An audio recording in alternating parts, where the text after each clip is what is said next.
Hi again, everybody, and welcome to the GTV High School Football Game of the Week. Chris Reckner along with John Walsh, and tonight we have a battle of 6-2 teams. Steubenville, the Big Red, and Chardon, the Hilltoppers.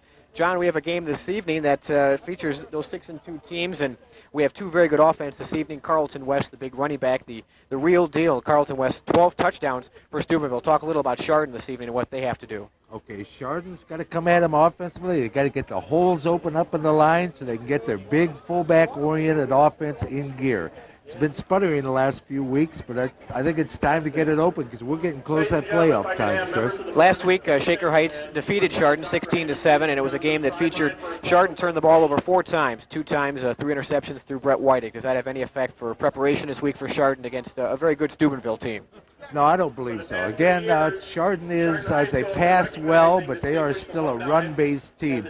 So I think the impact of Whiting going through the air is more or less a catch-up mode or just a surprise play. For the most part, they got to get that ground game going. This is a very good Steubenville team. They have almost 2,600 yards of offense so far this year. Chardon does have the 2 losses, and they gave up 316 yards last week against Shaker. What do you see tonight against this very talented Steubenville team? Well, I think they just got to, again, seal the middle.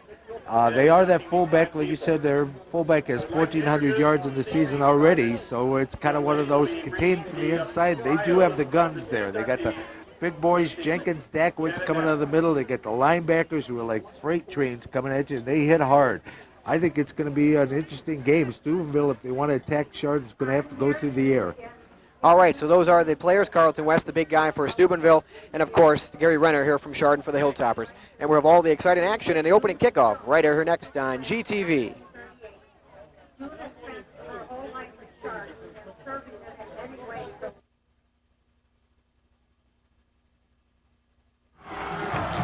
Hi again, everybody. Welcome back to Chardon, home of the Hilltoppers. We have a good game for you this evening here on GTV High School Football Game of the Week.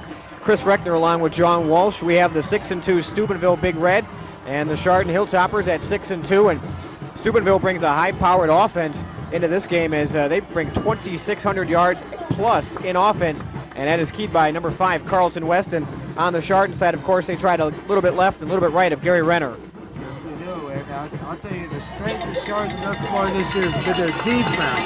So pretty much we got the immovable force. We're in front of the Steubenville crowd. They're overwhelming and annoying. I tell you what, this Steubenville team has brought quite a following from the Steubenville area. Almost a 3-hour trip, and they have probably brought 500 to 1,000 fans here. And they have packed it to the gills here at Chardon Memorial Stadium. We are just before kickoff between these two teams, and defense will obviously be a key this evening as Chardon trying to stop Steubenville's high-powered offense, and Chardon on offense trying to get going. Brett Whiting having a little trouble last week, 2 interceptions, but Whiting always has a good arm, and he's got some good targets, obviously Gary Renner and Scott Mackar, who just does about everything on the field for the Hilltoppers. Yeah, it should be quite a battle. And I'll tell you, one of the keys tonight, Chris, is both these teams have very strong playoff aspirations. Chardon still ranked number 1 in their region, even after their 2 losses. Steubenville is coming in from the backside. I believe they were number 5 this week in the ratings. A win for Steubenville tonight would put them very much in the playoff hunt, possibly give them a berth. So that, besides the fact of you want the season, you got 2 good super programs meeting each other. You also have that drive onto the playoffs, and that's going to be a big factor tonight. Chardon's biggest win of the season obviously was at Euclid a couple of weeks ago where they won 17-14, and probably the biggest game for Steubenville was when they did lose, but it was a loss against the number 1 team state ranked against Zanesville in Division II. They lost 21-14 on the road. So this Steubenville team has played some good talent, and they will play again tonight, good talent in Chardon. Yeah, that's right. Well, that's the thing. If you're going to build a good program, you go after the big boys, too, to prove yourself as what you got. And Steubenville, like you said, their 2 losses this year was number 1 ranked Zanesville and to Youngstown Boardman, which is a large Division I perennial powerhouse. So, both these teams have the credentials, both have the history, and both are going to go at each other. This should be a whale of a game tonight, Chris. It certainly should be, and Steubenville has won the opening toss, and they have chosen to receive the opening kickoff. And back deep for the Big Red will be number 13, Derek Jeter, one of their top receivers. He has over 300 yards receiving on the season. Joining him back there is number 20, Vinny West, as well as number 29, That is Joe Young. So we are just about set for football here in Chardon. And teeing it up for the Chardon Hilltoppers will be Scott Mackar, who will be doing most of the kicking duties this evening. And we are underway here in Chardon as the ball sails down to about the 5. Fielded there by number 89, John Pettaway, and Pettaway is wrestled down at about the 25-yard line, call it the 26, and that's where Steubenville will start on offense for the first time this evening. Yeah, I tell you, Timmy Smith was down there. He's that inside linebacker that I told you. It comes out like a freight train. He racked up the ball carrier, held him up, ended up escaping his grasp a little bit, but he did his job because he allowed the time for his teammates to get in there and finish off the tackle. Starting quarterback for Steubenville will be number 9, Ryan Lucas, completing 58% of his passes, has tossed 7 touchdown passes, and has 5 interceptions. He will look to throw in the first play to the right sideline. Passes in and out of the hands of his intended receiver, number 7, that is Steve Phipps. Phipps again, along with Derek Jeter, one of those top receivers. So right off the bat, Steubenville trying to go to the air and catch Chardon napping. I'll tell you, that pass was delivered right on the money, and it was right on that first down marker, too, as he went exactly 10 yards in that pattern, cut it up, turned in, the pass was delivered. Just happened that the receiver got a little nerves, I guess, and just dropped it, but that's something Chardon's going to have to key on. First running play of this evening up the middle, and Chardon does an excellent job of stuffing the hole. We'll check to see who got the carry. Probably Carlton West, number 5, their big back. He has 768 yards on the season, and that's who it is, Carlton West. He is a heck of a running back. 12 touchdowns on the year, 10 rushing, 1 receiving, and 1 an interception return on defense. Yeah, well, I'll tell you, he's going to have his work cut out because that up front group for Chardon, the front 4 is tough, and they got those linebackers alluded to earlier. And Carlton West is not a big kid, 5'7", 155. He goes on the field. Here is Lucas looking to pass, looking downfield, overthrows the intended receiver, Derek Jeter, and that was incomplete about the 40-yard line, and that will bring up a 4th down situation for Steubenville. So a nice job by Chardon on this first defensive stand here. Yeah, that ball was overthrown a bit, but I'll tell you, he didn't really want to deliver it on the money. As you see, he was fronted by number 1, Keith McLeod, and you had Ben Chua trailing behind him. But he was sandwiched in between. Good defensive secondary work by that Chardon group. Steubenville forced to punt on their first offensive possession here in the first quarter. Back deep, 2 receivers for Chardon. And Scott Mackar is 1, and off fair catch is signaled for by number 2. That is Ryan Davis. So Davis with the fair catch, and Chardon starts out with excellent field position as they find themselves almost at midfield. Oh yeah, you can't ask for much of a better for offense that quite honestly has been sputtering for Chardon, is to give them the ball in a good zone where they can make something happen. Steubenville outscores their opponent 70-19 in the first quarter so far this season. So that's a mental victory and also a physical victory for the Chardon Hilltoppers on that first drive as they just 1-2-3 kick on the first possession for Steubenville. Well, that's kind of how Chardon likes to play it. They like their defense. They have that first set. They did their job super, like you said, Chris. So Chardon will start first down and 10 at their own 45. And the give will be to the running back, Scott Mackar. He busts up the middle. He's got a great. Scott Mackar is going to go all the way. The first play for Chardon on offense. Touchdown, Hilltoppers. What an impressive start to the Hilltoppers evening on offense. And I don't think you could have asked for a better script than that on Chardon for offense. That's exactly what they wanted. They got on that right side, a little lane, just blocked open. Mackar hit it, and he hit it quick. Shot over there. And as you take a look at the replay, it was tremendous blocking up the middle by a whole host of players. There. You see Timmy Smith, the linebacker, threw a great block on the defensive back, and Scott Mackar had a wide open hole to the end zone. And Mackar, he scores the touchdown. Now he kicks the extra point. He is on the field probably almost all game. Yeah, so he's definitely tired afterwards. Chardon really, that is exactly what they needed. Like I said, this offense has been sputtering. All of a sudden, they got that big lane open up. Mackar hit it. He hit it quick. And I'll tell you, he's got some speed, and he's a very, very impressive runner. And as we take a look at the replay here, Scott Mackar with a gigantic hole up the middle. Tremendous blocking. Get up there. You got McGruer blocking. You got Jenkins downfield leading. Timmy Smith in there. He just had a nice lane. They just pushed Steubenville off that line of scrimmage there, took him down the field, and Mackar just turned the jets on and got the quick 6. So Scott Mackar with a tremendous offensive effort, a 55-yard touchdown run on their first offensive possession of the evening. And very quickly here in the first quarter, Chardon has jumped up on top 7-0. I tell you, they didn't use that I'm great fielded position they had because that could have been an 80-yard touchdown It run. wouldn't have mattered. Scott Mackar had speed to spare there, and he just outran everyone on the Steubenville defense.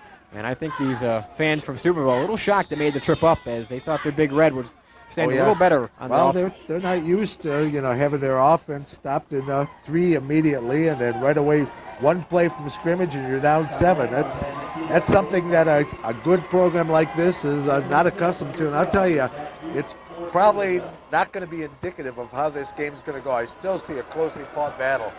Mackar sends a very short kick out of bounds that'll sail out, and a flag will be thrown as obviously there's no return on the kick, so the ball will be fielded by Steubenville upfield, and they'll have very good field position on their second offensive possession.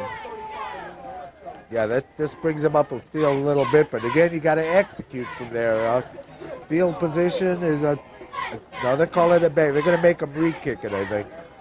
I think a good decision by Steubenville. Let the Chardon make the mistake again, and I think they have a lot of speed back there for Steubenville. Derek Jeter as well as Vinny West, those two kids back there can absolutely burn down the sidelines. And if they get out into loose and get some blocking like Chardon did on that first run, they're going to have plenty of room to roam. Yeah, we don't have the statistics, but they may be very good special teams, and they're used to the long run back. So Chardon kicking from the 35 this time will give them the ball, and they're gambling that they're going to get it better than they would have if they had not accepted the penalty. So Mackar will be teeing it up from his own 35-yard line, and the Steubenville return men, number 12 Anthony Smith and 20 Vinny West, will be standing about their own 20-yard line. So if they get the ball in their hands right at the 20-yard line, they're going to have some area to move upfield and get very good field possession. They did not really move the ball that well on their first offensive possession. The one drop pass by Phipps, and obviously he's not accustomed to that. He has about 20 receptions on the season. Like I said, that would have been an initial first down on one play. So. And one thing to add, it is kind of brisk out this evening. It's not snowing, it's not rainy, but it is brisk out, so maybe that's a factor so far. Mackar with his retry, and that again sails out of bounds, and another flag will be thrown. This one sails out at about the 25, so obviously Bob Doyle, head coach for Chardon, not liking that so far. Steubenville, I imagine, will keep this and get good field position to start. No, I think they're coming back for another re-kick. And yet they will. They will re-kick it a third time, so Scott Mackar getting good chances on the field to get some kickoff experience here in the first quarter. Well, I'll tell you, the field time is not one of Mackar's things he really needs. No, he gets plenty as it is. Yeah, that kicking takes a little bit out of the legs, so actually this is helping Steubenville. They're taking the running back that just burned them outside there, plus they're taking the defensive back and hopefully tiring his legs out. So that might be part of the thinking of Steubenville. Not necessarily the vantage point on the field, but the fact that they are tiring out one of the two-way starters for Chardon. As we mentioned at the top of the broadcast, Steubenville has only allowed 19 points all season through 8 games in the first quarter. They've already allowed 7. So practically half the points all season in one 2-minute, not even drive in about 5 seconds Scott Mackar took to get to the end zone. Yeah, actually, like you said, a 7-8 second sprint. That was about it. So Scott Mackar will try it a third time and see if the third time is a charm. He does send it right down to the right side, and it'll be fielded by number 12, Anthony Smith. He heads across the 20 to the 25 and up to about the 30. And he is upended there by number 40 for Chardon. And that's where Steubenville will start on offense for their second possession. Let's see what they can do with it this time. The ball will be spotted about the 37-yard line for Steubenville. Yeah, that was J.R. Vesey on the tackle. He's a third of that fine linebacking tandem for Chardon out there. I tell you, they end up with all those kicks and stuff. They gained a net of roughly 2.5 yards on this because they would have had the ball spotted under 35 if they had taken so. First down and 10. Vinny West in motion. The pitch is to the right side to West. He cuts around to the 40 and gets across to the 42. And a nice tackle there by number 41 for Chardon, and it'll be a second down situation. Boy, I'll tell you, that was an odd play. I don't recall ever seeing that before. They sent Smith out in motion. He was way wide, and it was a long pitch out to him. Normally you pitch with the guy maybe just a step or two off to your side there, but that was probably a good 12 to 15-yard pitch. West with a pickup of 4 on first down, brings up second down and 6, and they're at the 42-yard line. They send Jeter in motion to the top side, and now he stands in position. The single running back is West. They give this to West on the right side. He finds a hole and cuts to the far sideline.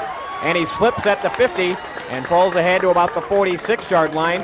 A first down gain for Carlton West. Yeah, that was fine running. He tried to make that inside cut again to elude one of the Chardon defenders and just lost his footing on that. But boy, I'll tell you, he is explosive. They gave him to, you see Fester coming on the outside, not able to catch up to him. Mitch Hewitt chasing him. I couldn't see who that was for Chardon there, but he's the one that made him turn in and lose his footing. They'll keep it to West again. He's across the 46, and man, does he have speed. As he gets out of bounds, he picks up another first down for the Big Red. And Carlton West showcasing his speed on the sidelines here in this drive. Well, I tell you, they're doing some fine blocking on that right side of that line, too, and just giving him the corner, and he's chewing up appreciable chunks of yardage out there. Offensive linemen for Steubenville run about 6'2 to 6'5, and all of them about 250 to 300 pounds. These are some big kids from the Steubenville area, and they're coming to the Northeast Ohio area tonight to showcase their talent, and their fans have come with them. They give this time, and now a fumble recovered by the quarterback Lucas behind the line of scrimmage. The give was to number 20, Vinny West, but he bobbled the football and dropped it behind the line of scrimmage. Luckily, Lucas was there to fall on it. Yeah, it wasn't an exchange because he had the ball unless he never got it tucked away properly, but he took 2-3 steps with that ball, as you can see here in the replay. See, handoff 1, 2, 3, 4, and whoa, got something. Ooh, I'll tell you, good work by the quarterback covering on that, because you saw Scott Platts coming up ready to take over the ball for Chardon. And Ryan Lucas, the quarterback, the man who fell on the ball, not afraid to take a hit. He's a pretty big kid at 6'1", 185, and he's got a cannon for an arm, and unfortunately hasn't thrown too many passes yet this evening, so we will look for him to see if he puts it up top, but he has the one running back. He will put it up top this time, looking right as a wide receiver. The pass is caught by Jeff Vag across the 30 down to the 27. Near another first down for the Big Red. Well, I'll tell you, he paid after catching that. That's exactly what you got to do. If you get that open receiver out there, stick that face mask right in his chest. You see Mitch Hewitt come up on coverage, put that face mask right in there and just drills him. That's what you got to do. I mean, they're going to get open. They're going to take it. Make them look for you. That's the key to good defensive coverage. Third down and 6 for the Big Red. They give us to West up the middle, and he will not get it as he has stacked up across the middle. In there, of course, Hewitt and also J.R. Vesey for the Hilltoppers, and they have brought up a fourth down and a question mark for Reno Sukic, the head coach for Steubenville. I see one substitute coming in, so I'm assuming they'll go for it. That might be a little too much leg for their place kicker. It's Kevin Platts was in that attack. I referred to him as Scott Platts before, who was his brother who played outside linebacker for Chardon a couple years back. Well, sorry, Kevin. Here we go on fourth down and 4. Lucas back to pass, rolling right. He's got a blocker. He's going to toss it across, and the pass is picked off by Chardon. Number 7 with the interception. And he is all the way back up to the 25-yard line and across the 30 for Chardon. Another big interception for Chardon. I'll tell you, that was one of those you looked at, you're thinking he might have been better advised to knock it down, but not in this case. He probably put it 14 yards the other side of where the ball was initially started, which is where they would have spotted it being knocked down. So at first I thought he was sealed up, but he must have seen a lane in front of him when he intercepted it. A good return. Ball will be spotted at the Chardon 37-yard line. Looks like Steubenville has taken a timeout. And obviously 2 drives so far for Steubenville. They used Carlton West exclusively on the ground, and he had a lot of speed to the corner, but he came out on that fourth down play, and they tried to put it up, and as you said, maybe a desperation pass. Maybe should have ate the ball, and at that point on fourth down, you gain nothing. So he was forced into a situation. It's kind of like a punt, if you will, by getting it downfield if it is picked off, but unfortunately that was nullified because he got a good return after intercepting the ball. So Steubenville on 2 drives has come up with nothing so far. Chardon's defense has come up extremely large with an interception right there to nullify the second possession. And they will spot the ball at their own 37-yard line. They already lead 7-0 here on the high school football game of the week for GTV. Chris Reckner along with John Wall. So happy you can join us this evening from Chardon. The final home game for the Chardon Hilltoppers. Parents' night, inductions into the Hall of Fame, and what else do we have tonight, John? Anything else? I think there's free popcorn for any viewers who can. Oh, I'm sorry, we're a delayed broadcast. Nobody will be able to make it here in time. First down and 10, and the give is to Makar around the end, and he picks up a good block and is across the 40 to about the 42. In on the stop was Vinny Johnson and Chucky West. Carlton West was in the area for the Big Red. I'll tell you, that was an impressive little run. They look at number 73, Chris Stack. How would you like him coming at you, looking to hit you? Look at him rambling out there, taking out number 5. Good lead block out front, pulling out of that guard position. Makar with a gain of 4, and it brings up 2nd down and 6 as we are under 7 minutes here to go in the first quarter. The give is around the left end this time to Brad Crow, and Crow is stuffed at about the 40-yard line. He may have lost a yard on the play as he all the way back to the 41-yard line, so it'll bring up 3rd down. Yeah, they kind of sealed off that left side a little bit. See, just a straightforward handoff to the outside. Whiting comes the other way and just couldn't get anything as they stayed home, came across the line, and Crow had no running room whatsoever. In on the stop was Robert Fifth at number 42. He leads the team with 5 quarterback sacks. And it is 3rd down and 7 for Chardon. And the give is across to Crow, and he's across the 40. He's got some room to roam. He's got the far sideline. One man to beat, and Jeter runs them out of bounds at the 10-yard line. And we have a late flag. Look for a face mask as Crow was wrestled to the ground by number 13, Derek Jeter. This may be a inside the 10 1st down and goal for Chardon after that play. I'll tell you, one of the best blocks on that run there was a no block. Brian McCusela was downfield, number 79. He was coming in on the guy and didn't have the angle. It ended up being a clip, and he kind of just backed away from it. And, you know, I guess we won't get to see it on the replay, but it was just an excellent, smart football play because the tendency is just a hit so you can get your guy in the end zone. It would have ended up in a violation, pushing it back. Good thinking by Brian McCusela on that one.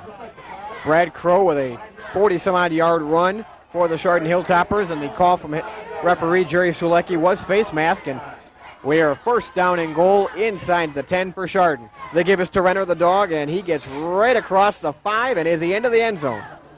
His second effort may have got him. He's down inside the 5. Clock continues to roll. Chardon with their second scoring opportunity. So far, Chardon has controlled this game offensively and defensively. And I'll tell you, they've been doing something different offensively, too, because correct me if I'm wrong, but isn't that Renner's first carry of the game? So far, they've used Makar exclusively. That's Renner's first carry. Yeah, Crow had a couple of them there, but that's something the Big Red was looking for, Renner, and then one of the other ones.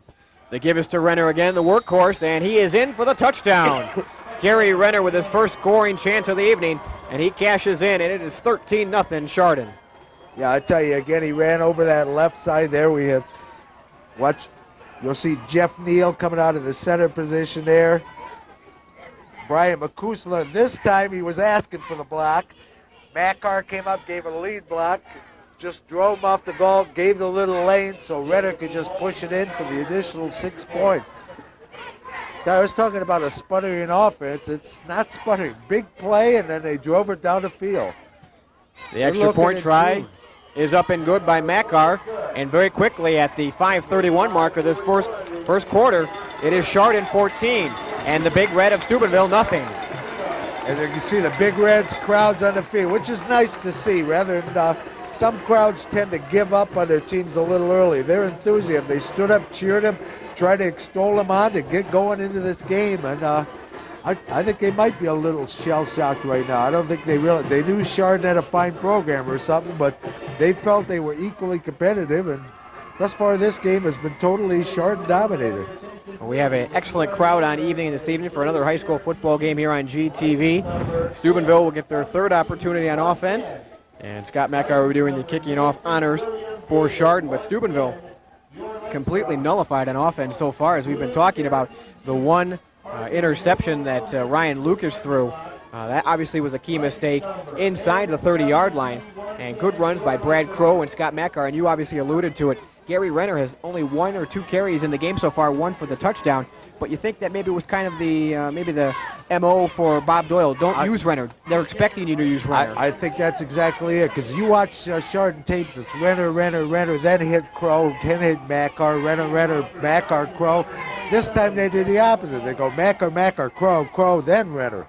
You know, so it's kind of, this goes against the scouting reports, the game films that Steubenville has received on Chardon. And inside the 5-yard line, there aren't many Division II, let alone Division I teams that can stop Gary Renner inside the 5. Mackar with a very short kick, fielded at the 30-yard line and taken across the 35 and up to the 39-yard line by Jeff Vag. So Steubenville, for the second time in a row, will start with good field position on offense. Yeah, I'd have to say Steubenville, those deep men must be very, very dangerous because they're kicking totally away from them. Before, Mackar was trying to kick it off to the left side. This time he just gave a little punch shot over to the right side. And they obviously don't want those deep men to get hold of the ball. The lone running back for Steubenville is Carlton West. 2 wide receivers to the top and 1 to the bottom. And Lucas with a give to the right to West. Cuts up the middle and is dragged down at about the 43 by number 42, Ken Fester, for Chardon. Well, I'll tell you, this West is quick. You can see here, he had a hole open up in front of him or something. Keith Jenkins was off to West's right side of the hole or something. He just planted that foot, cut it just on a dime. Just incredible change of direction from West. You can see here, see the cut there, and you see Jenkins, number 77, kind of standing there, holding his jockstrap, if you will. And West's not a big character, only at 5'7", 155, and one more year. You better be quick when you're going against a 285. You're exactly right, and one more year of eligibility for Steubenville as he is only a junior. Flags fly on the possession as the pass is complete on the near sideline, and the man is still on his feet, number 7, Steve Phipps. Phipps all the way across midfield and down to the Chardon 37-yard line as the defensive backfield, including number 17 and Scott Mack, are in conversation about that play. We'll check the flag and see what the penalty is all about. You see the replay. Lucas hit after the play, and Phipps with a nice play catches the ball and maneuvers all the way down to about the 37. Yeah, it's not coming all the way back, but I think it is on Steubenville. We got a spot fault, or maybe it is coming all the way. Yeah, it is coming all the way back. Well, it's coming all the way back and then some for Steubenville. Costly penalty is one of the first pass completions of the evening from Lucas. Yeah, I see the flag way down on the far side of the field. It was on the very far side of the field, so completely away from the play, as obviously Phipps was his main target from Lucas, and he got all the way across to the 35. And now we're talking about a 30-yard swing as they are back at their own 38-yard line. I'm guessing I never did see it signal, but I'm guessing there had to be a hold, where they were trying to keep the guy off their quarterback so he could make a completion. I'll tell you that Phipps was impressive, running with the ball after catching it. So 2nd down and 11, pass downfield, the far sideline, in and out of the hands of the intended receiver, Derek Jeter. And man, did he turn on the jets at the very end. He almost caught up with that pass. Between that, and I'll tell you, that pass was right on the money, too. It was a tough cast, but like you said, he did have closing speed. That's something we saw a lot of at Shaker last week. As you can see, you're getting a good bull rush up the middle on Chardon there. That pass, you just off the figure. Oh, there we are, just off the figure. Boy, that thing was in the air for a while, wasn't it? Keith McLeod in on the coverage, and McLeod at 6'2", 170, definitely has the height, but perhaps not the speed to hang with a Derek Jeter, but very close, and McLeod did a good job there. 3rd down, and Lucas flushed out of the pocket, looking to pass, in trouble, across the middle and incomplete at the 50-yard line. Nice pursuit there by the defensive lineman for Chardon on Lucas. That was kind of borderline grounding, I would say. It's not like the NFL room where you got that outside of the tackles position. I guess they were considering number 13, Derek Jeter, in the area, but quite frankly, I thought it was quite a ways away, and it was thrown down into the ground. One of those in the vicinity passes. Yeah, but the referees obviously thought it was close enough that they weren't going to throw the yellow on that. Needless to say, Steubenville will be forced to punt on their 3rd offensive possession. And the kick is away, and Scott Mackar will do the fielding honors at his own 30. He makes a move and moves to his right. He's got the wall set up. He's got some good moves, and he's all the way up to midfield to about the 46, and he has run out of bounds right at the 45-yard line. So a nice return by Mackar as he moves to his left and almost got the wall set up. We're getting a little emotional on the sideline as one of the players. Yeah, they had the wall set up. It was just Mackar came from too far away to use it. It kind of broke down. But if the ball had been kicked to that side of the field, or if they had done a wall right, they really did have it set up nice. With a little extracurricular on the sidelines. There's one of the referees and to push a Steubenville player away. 4:07 left in this first quarter. 1st down and 10, 14-0 our score. Chardon on offense and with the lead, 2 touchdowns on Steubenville. Right now, Steubenville has to be asking themselves, how tough is this Chardon team? And they give us to Renner, and he is across the line of scrimmage, if that, and a late flag flies in, personal foul possibly. I'm assuming so, because it was kind of after the play was over, so I think somebody might have done a little. No, it's a hold on Chardon. Wow, that was late for a hold. Very late hold. Jerry Sulecki, our referee, with the call, and that'll back Chardon up a few more yards. Yeah, I don't know how you hold a guy when you're on the ground already, but maybe it's stuck in his pocket or something. And one of those Velcro. That was a very late flag after the play had been whistled dead practically. So they'll redo first down, and Chardon is now back at their own 35-yard line. So a first down and 20. Just under 4 minutes to go in this first quarter. Yeah, you're totally in charge of the clock, Chris, because I'll tell you, I was screened out from this by. I can't see it at all. Bunch of poles and obstructions in our view site tonight. Makar in motion, and they give us to Renner. And we have whistles and now flags, as looks like movement on Chardon possibly. Oh, yeah, I would assume so. There's flags all over the field there. Isn't that pretty yellow? Procedure, Chardon. And now 2 straight miscues by the Chardon offense will back them up. It'll be first down and possibly 30 now from their own 25. Yeah, we got to 10. Closer to 25. That'll be a 5-yard infraction, so first down and 25.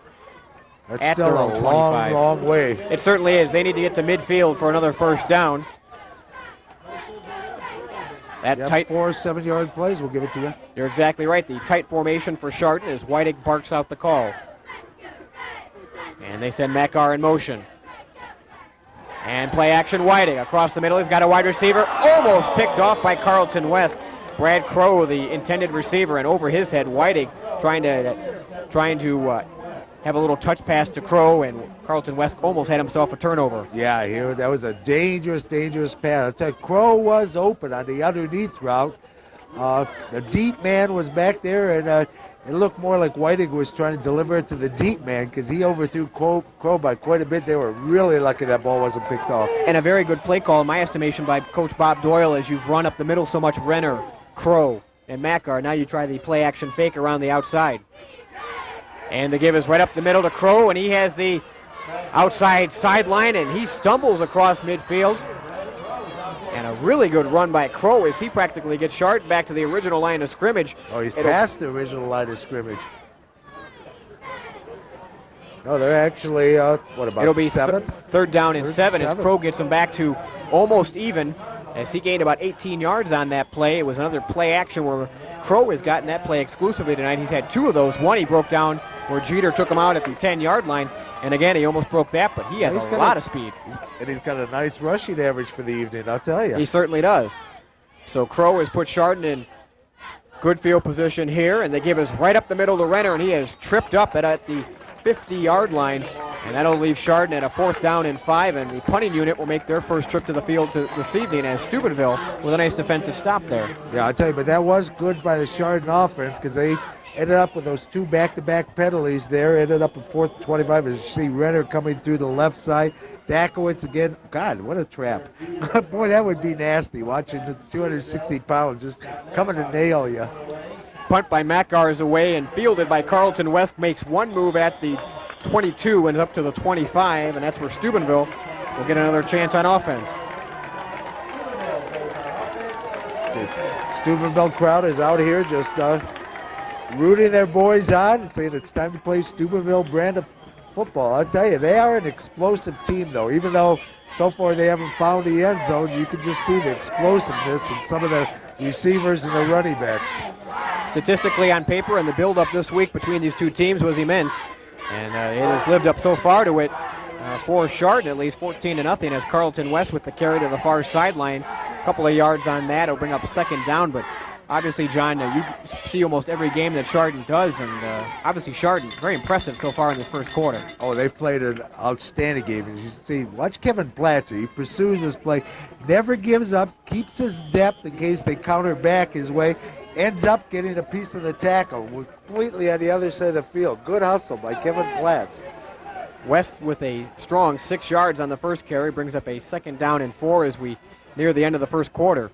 Jeter in motion, the give again to West, and he is stacked up in the pile and driven backwards by Hewitt and a host of other Hilltoppers, and it'll bring up a 3rd down and about 5. I don't know, that's about the third or fourth tackle where I've seen him pick it up and drive the guy back. I think it's Chardon showing their muscle a little bit, like if you're going to run, you're going to pay. You know, that's like the message they're trying to send a guy. They're just driving him into the ground. As you can see here, you got your pile, then all of a sudden, so you got JRVC, and I couldn't see who the other one was, but they actually drove him back another 6-7 yards. 3rd down and 3 for Steubenville. Backs in the I formation, and Lucas back to pass. Looking right, intended receiver was Phipps, and it was not quite near as it hit the 30-yard line, and Phipps was at the 31. Scott Mackar, number 31, in on the coverage. Yeah, you had good coverage by Mackar. You also had a nice, watch the hands go up on this side. Quarterback cannot see. So you got Chuha going up, you got Jenkins going up, you got Platts going up. They took away the passing sight from the quarterback. That's what helped make that play. Well, Jenkins at 6'5" can definitely do that. He can block out the sun even on if some he doesn't sunny leave days. his feet.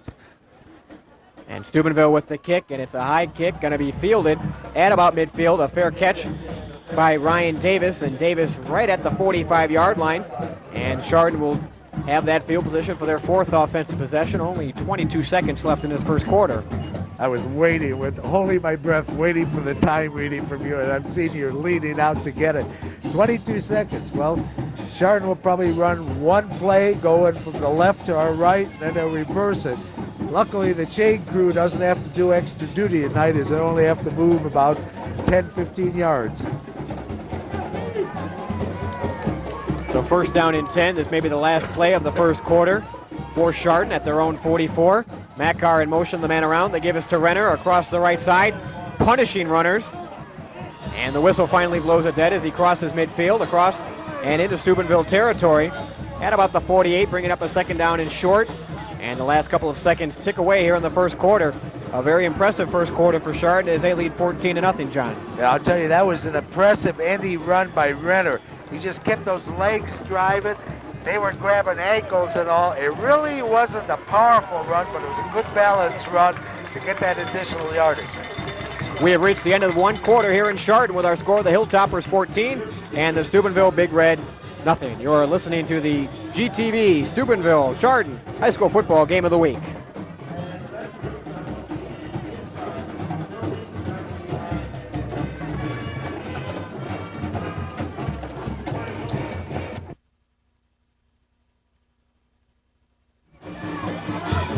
Welcome back to Chardon, the start of our second quarter between Chardon and Steubenville. Chardon with a 2nd down, and the give is to, well, Weidig will keep it up the middle, and he is punishing runners across the 1st down marker and well into Steubenville territory on the quarterback keeper there. Weidig with a nice run there. We got a flag thrown at the tail end of it, I think, unless it's one of those inadvertent drops. No, the referee's just put it back in his pocket. Possibly to mark the football. Yeah, he's waving it, saying there's no flag. I'll tell you, that was strong running and good blocking up front. I talked about a sputtering offense at the beginning of the game. I'll tell you, that they must have heard me, got aggravated, because I'll tell you, offense is going on all 8 cylinders today. They're looking dynamite. One of the best performances so far for Chardon in one half, as Weidig with the give to Renner, and Renner is wrapped up by number 8, Jeff Dagg for Steubenville, and that'll be short of the 1st down. I think I was Mackar in a carry there. Yeah, again, good yardage though. I mean, I'd take a 4-yard gain any time of the week. You see, they open up a little lane again on that right side. They're going left, they're going right, they're getting the holes, they're getting deception, they're getting good power running. They're looking good tonight. This is the best I've seen this offense work, I think, this entire season. Mackar with a 4-yard gain brings up 2nd down and 6. This time Renner with the carry, and he is close to the 1st down marker as he is all the way down to about the 25. We'll have to wait to see. Depending on the spot, on whether it looks like they spotted just a hair shy. They're turning up the 3rd down marker, so it is short, so it'll be 3rd down and short. What kind of call do you have here, John, from the sideline of Chardon? Well, I guess you obviously go with Renner. Because right now, just get the 1st down, except you are in the 2-down territory. You might fake to Renner, go for the big play. It's kind of one of those things. You do have that extra down for the location on the field. I'd probably just go for the 1st down is what my call would be. They call it 3rd down and 1. It might be less, and they give us to Renner. His second of effort might have gotten him to the line of scrimmage, but a nice surge by the defensive line for Steubenville may have stopped the 1st down effort. Yeah, that's going to be real close. This one, depending on where they spotted, they call it for the measurement, so he did gain a little bit. How, if it's enough, we'll have to wait and see. I'll tell you, that was good second effort by Renner on that one. He hit the line, got plugged up, spun around, looked for the additional, and if he got the 1st down, it's from that second effort. They'll call it just a hair shy. So a big 4th down call here early in the 2nd quarter for head coach Bob Doyle, and it looks as though he is going to go for it. This time I wouldn't be surprised to see them use their center, Jeff Neal, and just use the surge out of him, have quarterback Whiting just follow off either on the left or right or directly behind him, sneak it across for that 6 inches they need for that 1st down. But I've been wrong many times in my life, and this will probably just be another one of those. The ball is spotted at the 27. It looks like they need to get to about the 26 and a half. So Chardon with a tight formation, Renner, and they send Crow in motion. Whiting will keep it himself, and it looks like he got the 1st down. Yes, he did. Again, that's kind of just knowing your team, because Neal does fire out. He snaps that ball, and then it just shoots out. All they needed was the 6 inches. That's the ideal call for that when you got a center that can fire out like that, because 6 inches isn't that much. Whiting just put his head forward, grabbed it, and good play calling, because it's exactly what I would have done. And at this level, you can't get 6 inches. You might as well pack it up and head home for the evening. Yeah, especially the way this offense has been going tonight. I think this is charged up emotionally as well, where they feel 6 inches, no problem. We'll gain 6 yards. So another 1st down and 10 for Chardon after the short run by Whiting. And the ball spotted at the 26-yard line. And Whiting with the keeper, and check that, Renner with the carry. And he's across the line of scrimmage for about a gain of 1 or 2 on the play. Yeah, that was a good sell by Whiting that time, because I saw a couple of defenders from the Big Red go out and float. You can see he sticks it in Renner's belly, pulls it back. You can see on your right side of your screen there, a couple of defenders going out on Whiting a little bit, just enough so Renner could get that little lane, get a good gain out of that one. And a gain by Renner of 4 yards, 2nd down and 6. They send Crow in motion, and we have whistles that stop the play before it ever started. Man, that's the one weakness they've had tonight. They're just out of sync a little bit, maybe a little bit too emotional where they're jumping just a hair early, because you got another procedure called there on Chardon. So Chardon, that's their 4th penalty of the evening. They had a couple of penalties in a row. As a matter of fact, 3 of them in a row to back them up to a 1st down and 25 before Brad Crow almost bailed them out near midfield, but then they had a punt. So this is their 4th penalty on the evening. Yeah, I think, again, they're just charged up, ready to go, because they know they're playing well. They want to get out there and do it. They just go that hair too early. 2nd down and 11, and now somebody in a neutral zone, possibly? Before this play ever started, and the offensive lineman for Chardon already heading back some more, so... Somebody had their helmet over into the neutral zone. That's all it could be. They called that immediately. So tack on another 5 yards, and it brings up 2nd down and 16 for Chardon. That's a real mental mistake. I mean, you work ever since August when they're doing their two-a-days. You work on lining it up on the feet of the guy next to you. Somebody stepped forward just a little bit too much and got into that neutral zone. So a 2nd down and 16. Whiting with the rollout to the left. Pass downfield. Pass is caught and down to the 28-yard line is number 42, Ken Fester, with the reception, his 1st on the evening. I tell you, that's something that's been going on tonight that I haven't really seen. One change in this Chardon offense. Before, and at one of those runs, we talked about Timmy Smith downfield blocking. We just mentioned Kenny Fester catching the pass. I don't believe I've seen them play a down, either one, on offense this year. So there were some personnel changes, things to get it going. So, and you can't criticize them, because I'll tell you, this is a good-looking offense tonight, and this is a good defense from the Steubenville squad. And Whiting with the keeper, and he may not have gotten the 1st down at the 15-yard reception by Fester. Brought it from 16 yards to 1 yard, and now a late flag comes in, dropped by the referee Sulecki. We'll see what that call is all about. That's almost got to be a personal foul of some kind. And it's on Chardon. Wow. So we'll wait to see possibly on a replay what kind of personal foul was that. It almost have to be verbiage because I didn't see anything of the physical nature going on there. I didn't see any elbows thrown, nothing at all. So it almost had to be, he talked about his uncle or something on that effect. I'll tell you, Chardon's got to watch it. They can't be taking these penalties. They're moving the ball extremely well. And it's just a little tougher when you got to go. You're sitting there with that 3rd and 1, and all of a sudden that becomes a 3rd and 13. As Coach Doyle takes a timeout, he's going to find out what the story was and probably tell his troops to settle down, play good, clean football. And at the 7:35 mark, you're exactly right. A timeout. Chardon trying to settle the troops, get back to basics. They had a series before where they had 3 penalties in a row. They now have 2 penalties and now a personal foul, which has backed them up all the way to their own, or to the Steubenville 40-yard line, 41 almost, and they were down at the 25 with that reception by Fester, and now they find themselves back 16 yards again. So Chardon obviously with a couple of mental mistakes. Yeah, it's kind of weird. Chardon takes the timeout. He goes out to talk to the referee a little bit before, just to find out what the situation. I see the Steubenville coach comes out, intercedes. He wants to find out what's going on, which, well, the flag went in his favor. That's one of those things that whatever happened, he really doesn't have a question about, I wouldn't think. Yeah, Chardon's got to straighten out a little bit here, though. They're moving it well. Their defense is playing good and solid, good secondary play, good up front play. Linebackers are playing hard. Everybody seems to be going. The only thing is they're just getting far too many penalties, and that's the kind of thing that just can kill off a drive. Well, Steubenville has stayed away from the penalties so far this evening, but they have not been able to connect on passes from Lucas to his intended receivers such as Jeter and Phipps.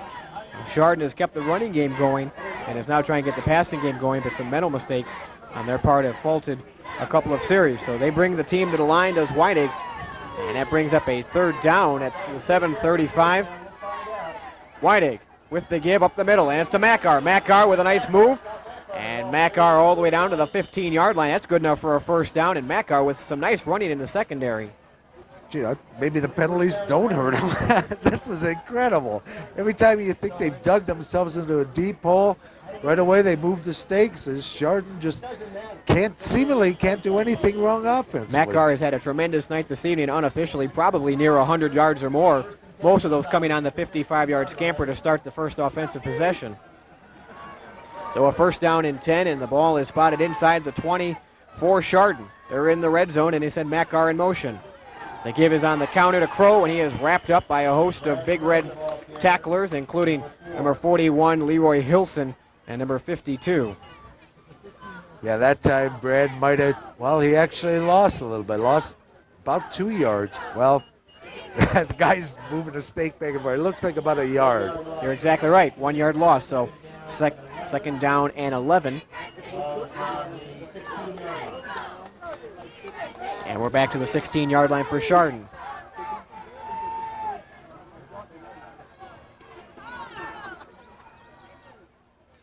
And Whiting with the giver and the give around. It was to Makar. Makar with the ball, and nice second effort as he almost comes out of the grasp of number 42, Robert Fithen. Fithen, an excellent tackler, but could not hang on to the slithery Scott Makar. Yeah, I'll tell you, and I just heard a little come on, the impatience coming out of the Steubenville crowd on that one. I don't think you can fault the defensive player. Makar was just elusive on that one as he squirmed his way, twisted this, that. That was really not that big a gain as he got maybe 5 yards or so, but I'll tell you, that was some incredible, tough running, because there was nothing there and he got 5 yards out of it. They give him 5 on the play as it brings up a 3rd down and 6. Ball at the 11-yard line. Whiting trying to rally the troops, and it's play action. He rolls right. He's got some room to roam. He's going to keep it himself. He goes towards the corner. He's in for the touchdown. Brett Whiting in for the touchdown, and Chardon has tacked on their 3rd score of the night on a nifty piece of running by their quarterback. I'll tell you, that was smart football again. You had Brad Crow blanketed in the end zone. Whiting saw that open lane in front of him, cut it, angled himself right at that little pylon, stick it up on the goal line. 6 points Chardon. Again, this offense is just running full tonight.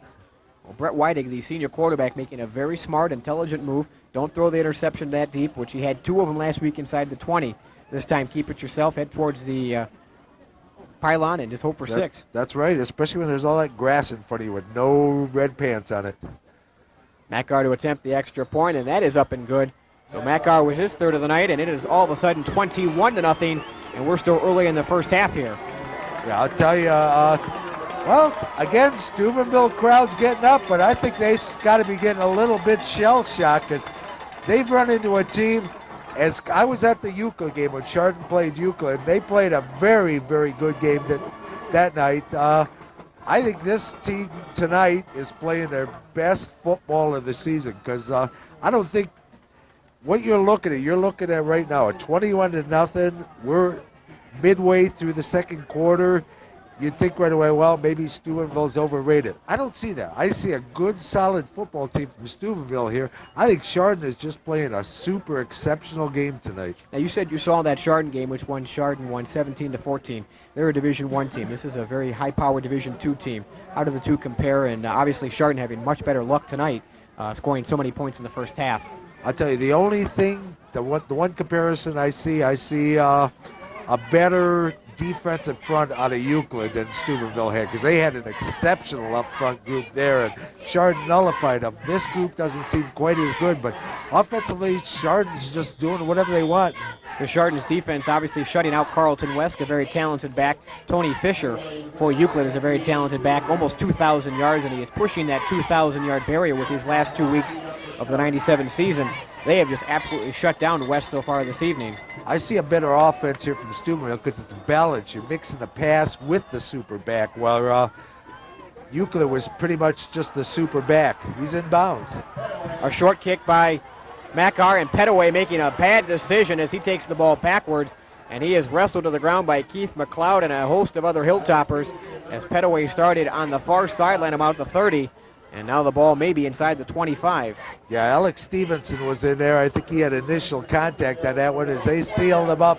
He got pinned way over there on the sideline, took the ball, tried to counter his field. That gave the Chardon guys time to get down there. There was no place for him to go. As you see, there's Stevenson on him. Keith McLeod comes in to help finish up the tackle. So Steubenville here in the second quarter trying to get something going. They give this to a new running back. That is Vinny West, number 20. And he is wrapped up on a nice play as Chardon strings out the defense and the offensive line and forces West to the sideline, a minimal gain for the running back. Yeah, again, they do have a good complement. You saw he tried to make a quick little inside cut there. Watch him come around. You'll see him try to make that quick inside cut. It was just good defensive play by Chardon. It's right behind the pole. You'll never get to see. You have to take my word for that, folks. That was a beautiful little cut, but Chardon was just there enough to hang on to it. West again on the carry, and a carry across the 35-yard line. I think the Steubenville crowd wanted a face mask on that one, but quite honestly, I don't think there was. There was a high hand where the forearm kind of crossed over the face mask, but I don't think there was any grabbing of it. As you can watch here as he comes across, you see one of the players come across and see the hand up high there, but I don't believe he actually grabbed hold, which is something you got to have for that face mask penalty. West is averaging 7.7 yards a carry so far, and that was a first down carry. Lucas to pass, and he has a receiver, Derek Jeter, on the near sideline. Wrestled out of bounds on the near side at about the 41-yard line. But tell you one thing they do have is well-coached receivers. I've seen these guys do these stop patterns. You'll see he'll make the cut to the outside. I've seen him go both ways. So defensive man approaching don't really know what they're going to do. That's how you make big plays on a short little pass, by the way you react after catch it. Turn left, turn right, but do it right on a dime. And defensive man, if they go the wrong side, you can bust away from them. And Jeter is their top receiver, entering the game with almost 20 receptions, nearly 300 yards. Now Chucky Johnson, the fullback, with the carry across the 45 to maybe the 46 for Steubenville, trying to hit the ground this time. A second down and long coming for the Big Red. Yeah, I think he ran right into the lap of Chris Dakowitz here. You can see knocking Dakowitz over. Dakowitz kind of came across. All of a sudden he's got it. No, I'm sorry, that was VC there. Dakowitz came up from behind. On the replay, I see that was J.R. Vesey there. Kind of set, the ball carrier came right into him, and he kind of did a suplex on him, if you will, one of those wrestling plays. VC at 5'9", 185, and Chucky Johnson at 6'1", 205. So a collision of David and Goliath there, if you will, of Johnson probably carrying about 30 more pounds and about 2 or 3 more inches over VC, but VC held his own as he wrestled him to the ground. That's right. He had position on him, took the play, gain of 3, but 3 yards, and you got a punt. We are nearing the 3.5-minute mark of the second quarter, just before halftime. Intended receiver for Lucas was Steve Phipps. No, check that, Derek Jeter on the near sideline just across midfield, and yet another pass by Lucas in and out of the hands of an intended receiver. I tell you, they do have a good-looking offense, though. Some of the schemes they come up with, their little quick hooks to the outside, down and outs, little quick button hook, plus their powerful running game. They got a multifaceted. Chardon defense has played exceptional because this is a good-looking offense that the Steubenville team has. 3rd down and 8 for the Big Red, and they give us to the second back through West, and he's across the midfield near the first down marker. Upcoming probably looks like a measurement. He had to pin on the spot. No, he's spotting the inside. I don't think he did. It's going to be 4th down. It looks short. So a 3rd down run comes up short, much to the dismay of the Steubenville Big Red fans. I'll tell you, on replay there, I'm not sure. Looks pretty close. I think Chardon got a good spot on that one. So a big 4th down, the second one of the evening for the Big Red. Lucas, they give us to West, and West is held up in the backfield, and I don't think he got it. No, that's stopped unless he gets an exceptional spot, like a 2-yard spot. Yeah, they're moving it back. He actually lost close to a yard on that play. As he got stood, I saw Ben Chua coming in on the outside. There's Hewitt in there. You got Smith in there. I think that was Platts over the top. I'd say that was a Chardon effort on that tackle. Excellent defensive effort by Chardon as they stop for the second time on 4th down. The Steubenville Big Red, and they take over with about 2.5 minutes to go in this second quarter, just before halftime. Chardon up already 21-0. Whiting with the give to Makar. Makar across midfield to the 40. And he's all the way down to the 39, then wrestled back to the 41. Makar with just those quick feet. He has happy feet out there. I'll tell you, and it's something I think I've got a new favorite lineman. We'll see if we can see this one. But Chris Dakowitz pulling outside just drives this guy. Look, there you see number 73 at top of your screen, just driving him out of there. That is just beautiful pull blocking up out of that guard position by Dakowitz. That's pleasurable football to watch when you see that big guy coming out there just blowing someone off the ball. Makar's effort, 9 yards in length and 1 yard short of a first down, 2nd down and 1. And Whiting with play action, rolling right, back in midfield, looking across the middle. Pass is intended for Crow, and he turned around just in time to catch it. As he has enough for the first down, he's across to the 40 to the 34-yard line. Nice catch there by Crow. Nice catch, and that was a nice delivery, because I tell you, Whiting was just coming under pressure there. Got that ball, that's where he had to put that ball, because there was tight coverage on Crow on that one. So it was a good reception from both ends of the pass, the passing end and the receiving end. So 1st down and 10 from the pass from Whiting to Crow, and Chardon once again in scoring position as they are across the 35 to the 34 of the Big Red. They give us to Makar again. He's across the 35 and has some more room. Now he's hit from behind and dragged down at the 20, maybe the 19-yard line. In on the tackle, maybe Robert Fithen. Yeah, he had good cutting, good keeping the feet driving, and there was a nice lead block out there by Larry McGruer as he led Makar through the hole. Makar just followed him up there, got an appreciable gain out of that. You can see here at the end of the replay. Yeah, that's an excellent run by Makar, and they have taken a timeout, has Steubenville to regroup the troops. You definitely don't want to have Chardon tack on another score and make it a 4-touchdown lead. They're already down 3. You make it 4, and this team goes into the locker room thinking, what the heck is going on here? Yeah, they may just bypass the locker room, go right on the bus, because I'll tell you, that's demoralizing. And quite honestly, they do have a heck of a team. I'm impressed by this Steubenville team. I think they've just ran into a red-hot Chardon team tonight. They are just short of those penalties. I can't think of anything they've done wrong tonight. They've blocked well. They've tackled well. They've defense well, both in coverage, run defense. They've ran the ball, passed the ball. Everything's working tonight. In conversation with head coach for Steubenville, Reno Sukic, he really emphasized to me that this was a team that they try to run a lot of schemes, as you say, but I just think tonight they've had a lot of drop passes, and Chardon just had tremendous defense. Yes, they have, and that offense, I just can't say enough. I feel good about the fact that I was totally wrong. But I talked about a sputtering offense, and anybody that took that to heart, watch this, they say, no way, that's a sputtering offense. That's a high-powered offense out there. First down and 10 at the 20-yard line. A minute 27 left to go before halftime. And Weidig with the wide open. They give right to Makar. They faked all of us out, and Makar in for his second score of the evening. Oh, I'll tell you, that was beautiful. That right side, I could have driven a golf ball down that, and I really have a heck of a slice. Watch the lane on the right side open. Look at that lane. Makar cuts it back to his left. Goodbye. He's in the end zone. Beautiful up front blocking there. Beautiful cut back by Makar for the 6. Excellent blocking on the offensive line. 1-0 for Chardon as they escort Scott Makar in for his second touchdown of the night, second rushing, and the 4th touchdown overall for Chardon as Makar tries to add the extra point. And that is up and good. We now have a 28-0 score for Chardon. And I think Steubenville right now is really asking themselves, how are we going to start this second half? I'm sure they're thinking how they can get something going. You start bringing out every play in the book at this point, or is it just stay to good ground football? But at this point, 28 points you're down. Well, they may have to go back to the pass a little bit more to get that opened up. Do away with some of the run, because Chardon is sealing off the running game pretty well.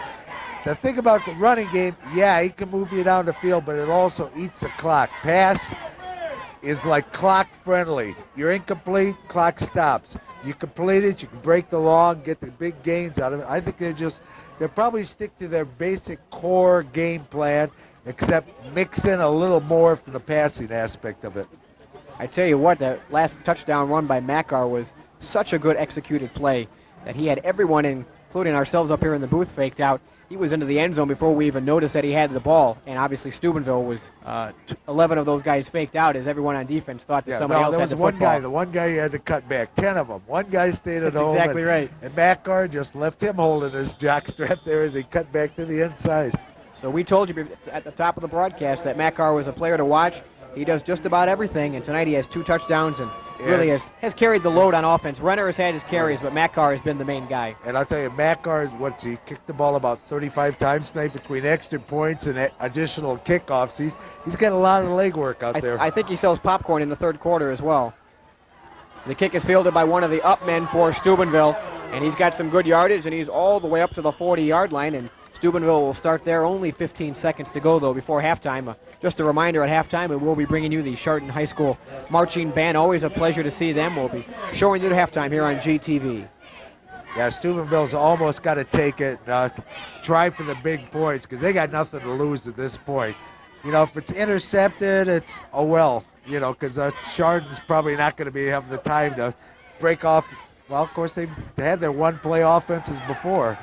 Lucas back to pass, and the pass is caught by Jeff Vag, but he is met there by Ryan Davis at the 40-yard line as they quickly try to get to the line of scrimmage, but probably to no avail as the clock will wind down to end this first half of football as Chardon has dominated 28-0 our score.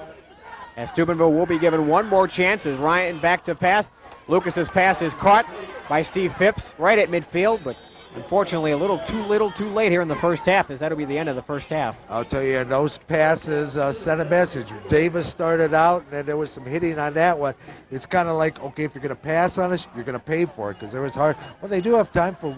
They're going to sneak in another one. They're going to sneak in another one. Wow, talk about your 15-second offense. That pass in and out of the hands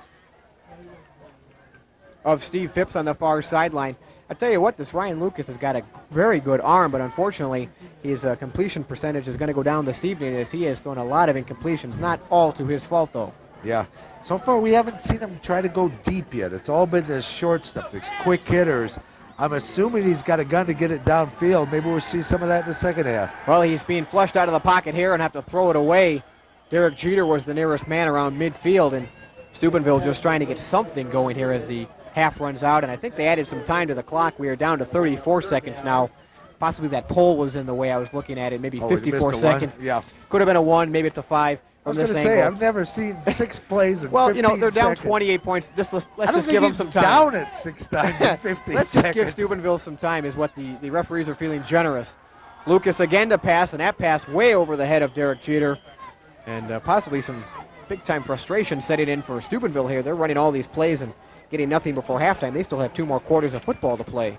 Yeah, that time I saw they did send Jeff Bedge out on a deep pattern. Everything else has been just quick down and outs and button hooks for the most part. Just real quick sideline patterns.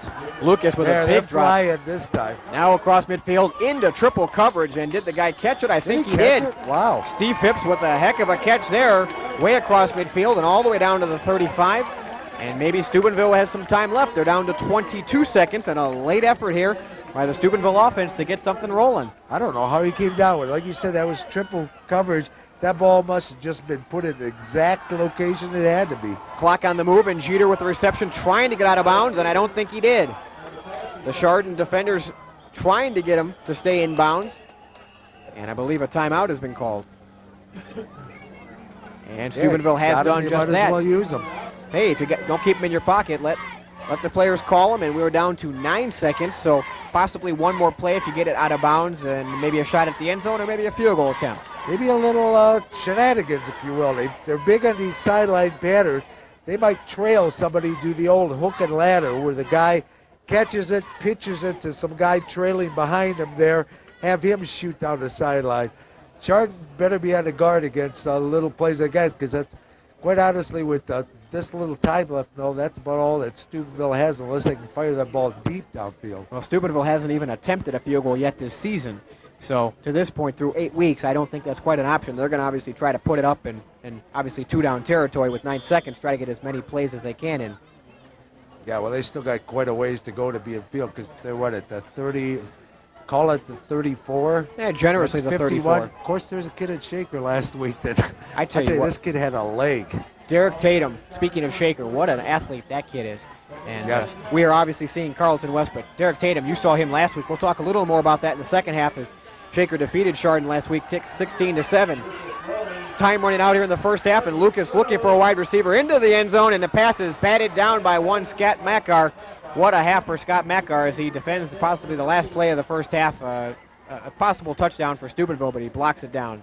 No, there must be time for one more because they are bringing the ball back. They must have killed the clock off, what, a second or two? Or 1 second left. You're exactly right.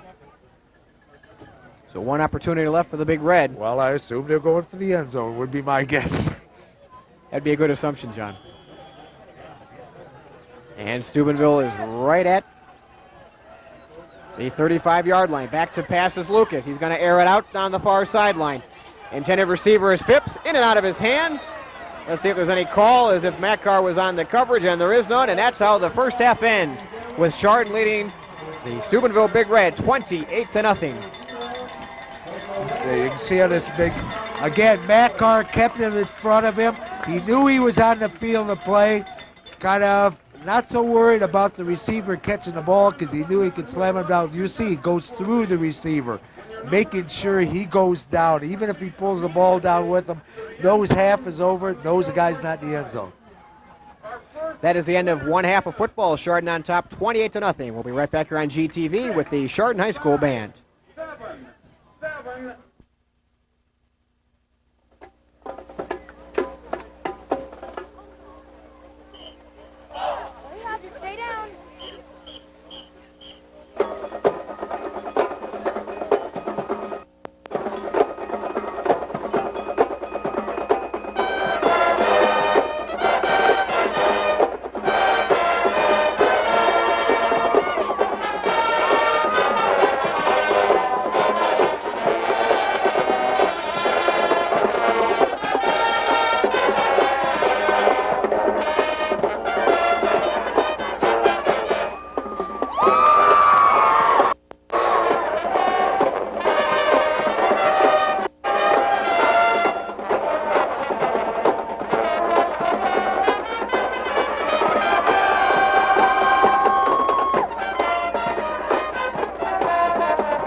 Welcome back to Chardon. Our score 28-0. Chris Reckner along with John Walsh on our GTV High School Football Game of the Week. Ready to start the third quarter of action. Chardon will be receiving, so if this thing's needed to get worse for Steubenville, they don't have the ball to start the second half, John. Yeah, very much. I'll tell you, if that offense of Chardon sticks it right in the end zone, I don't think Steubenville could recover from something like that.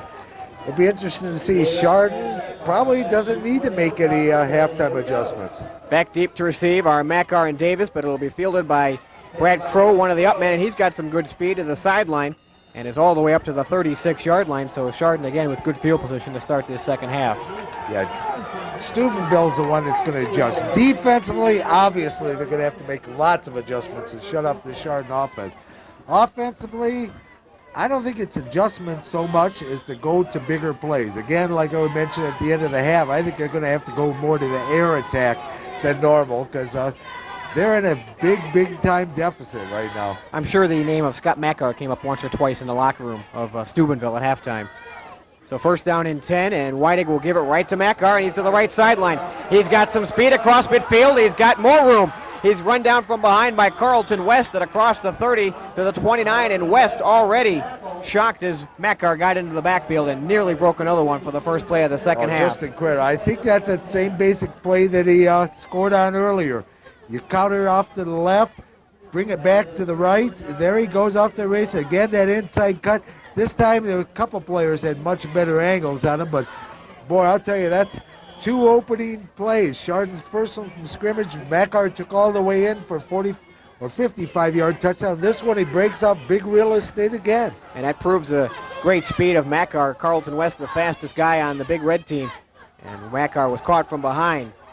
Here is a run right up the middle, and it looks like Renner was with the give. And the short gain by Chardon will make it second down and long as they are just trying to keep it on the ground. They're right inside the 30-yard line. Yeah, I think that was Adam Neal, number 33's in there. Renner is not in at fullback currently. I don't know if he hurt himself or what. We'll have to keep an eye on that. But Adam Neal's the fullback starting out the second half for Chardon. So Neal, the 5'10", 175 junior, in there at the fullback position for Renner. The tight formation with Makar. And Whiting with the snap, and they have to give to Neal again. And Neal again straight up the pack and just trying to get some quick yardage. It'll bring up third down and long. Yeah, again, that was a much better carry. He had a little bit of a lane open, got about a yard or so out of it. Again, we watching the replay. There really wasn't much. He squared up the shoulders, got his, wow, that 58's big. Got to pull that pants up a little bit. Or he's so big he can only list his first name on the program as J. There is no first name, it's just the initial J. He listed at 6'2", 340 pounds, and that might be without his pads off. So a third down for Chardon. Whiting to roll out, picks up a block, and now he will be sacked by Robert Fithen in the backfield. Fithen with his first sack of the night and sixth on the season. And Whiting with the third down sack will bring up fourth down for Chardon. The first full pas of the evening for Chardon, and Steubenville on a good defensive stand to start this second half. Yeah, again, I think that's some of that adjustments, and there was plenty of room of adjustments to make on the defensive side of the ball as really they didn't even come close to stopping that Chardon offense in the first half. And as you saw, Jay Chamberlain, that mammoth defensive lineman, 340 pounds, as Jeter Fair catches the punt inside the 20. Check that, almost at the 11-yard line. So at the 11-yard line, Steubenville will start again on offense for the first time in the second half. But Chamberlain, just a mammoth player at 340 yards. Too bad they can't get him in the backfield to open some holes inside the goal line. Yeah, but I have a feeling that one or two steps, his timing would not be that good. It'd probably be in the 8-second range because he doesn't look like he's really that mobile with that size he's got going. Lucas back to pass, looking on the far sideline. Again, incomplete. Stephen Phipps, the intended receiver, and Lucas just off the mark again. Yeah, that one was a little bit underthrown, but even if it was on the target, Scott Makar again was blanketing the receiver rather well that time. Well, good secondary play today by Chardon. Tremendous. Keith McLeod has done an excellent job on Jeter and Phipps, and as well Makar. And Makar has practically spent the whole game on the field, either kicking or on defense, and obviously on offense, as he has 2 scores this evening. With that incompletion, first down and 10 for the Big Red. And a single running back is Carlton West. Long count. And the snap from Lucas to West. West finds a hole. dives up to about the 19, slides to about the 20, and he'll be very near a first down. It'll bring up third down, if not the first down. Yeah, that was a nice piece of running. You can see it was just a little slap on the ankles that took his legs away, or he could have gone for some good yardage himself. And West is short of the first down, so it'll be a third down and 1. And Steubenville brings the tight formation with the fullback Chucky Johnson in the backfield. The give is to Johnson, and he bowls his way across the the defensive line, and for a first down for Steubenville. Yeah, that time it looked like Chardon was in their goal line. As you saw the up front, 58's losing his pants, something fierce. Those things are going down an inch a play. Somebody grab me a belt and pass it down to or a number sheet 58. or something. Let's tie it around that poor kid. So a first down and 10, the first down of the second half for Steubenville as they try to get something offensively going here tonight. They find themselves down 28-0 here in this game in Chardon. And the fans from Steubenville looking for some momentum. The give is to the fullback through, and he gains a minimal carry, 1 or 2 yards on the carry. Yeah, I could say I saw Timmy Smith coming up high. I think that might have been Hewitt down around the ankles. Here, we might be able to see it here. No, it's Hewitt up in there, Timmy Smith up high, and somebody else was in on that tag. I didn't catch the number. Well, you got to believe that Hewitt and Smith are probably in on every single tackle made on defense here, except for the ones down on long passes. Those guys are everywhere on the field. I think they're almost helping out on those as well. Yeah, they are. They're like train expresses. They just come shooting it in. They hit hard. That's a good linebacking core. JRVC is also tough on that. Derek Jeter with an excellent reception on the near sideline. Put a move on Keith McLeod and spun free and is near the first down marker. That's the one I was telling you about. Like before, I alluded to the fact he turned in. This time he takes the out pattern. You can see how McLeod's on the outside looking for that. Almost breaks it free. Fortunately, his teammate was there to finish up, but not before he got the first down. So 2 consecutive first downs for Steubenville. They might have somewhat of a drive here going as they're trying to move out of the shadow of their own end zone. The give is to Vinny West, and West to the near sideline, and he picks up good yardage, maybe 6 or 7 yards. And a late flag comes in, and Chardon starting to clap their hands, possibly against Steubenville. Yeah, I'm not exactly sure what happened there. I saw that play was well blocked. They just kind of came at him around the outside. You can see pushed off. VC held his ground there, kind of slowed it down, made it bunched up. I tell you, that is a tremendous core of linebackers that Chardon has here. Oh, that's against Chardon again. So a mishap on the Hilltoppers, and that'll advance for Steubenville. Will advance the ball. He's going 15. Boy, those costly. You can't have that sort of stuff. They're playing good football. That mental aspect, those little extracurriculars don't belong in the ball game. You got to clean those up. And as the rain that started at halftime started to fall, slightens a little bit. We still have a little bit of a mist falling, and Lucas with the first down give to Carlton West. He shakes one tackle and dives down to about the 42-yard line. That'll bring up second down. West has had a couple of carries in this drive, and Chardon obviously with that 15-yard penalty. They had penalties on offense so far. That's the first mishap on defense penalty-wise, and it's obviously moved Steubenville across the 50-yard line. Yeah, I'll tell you, this is a nice drive by Steubenville. They just went right back to their game plan. They're moving the ball on the inside, hitting the quick little passes. They're not panicking with that 28-point deficit. Lucas to pass, and a nice catch by Derek Jeter. No. And now they rule it an incompletion. Must have been bobbling it just a little bit. Derek Jeter appeared to have the football, but then as he hit the turf, came away with it.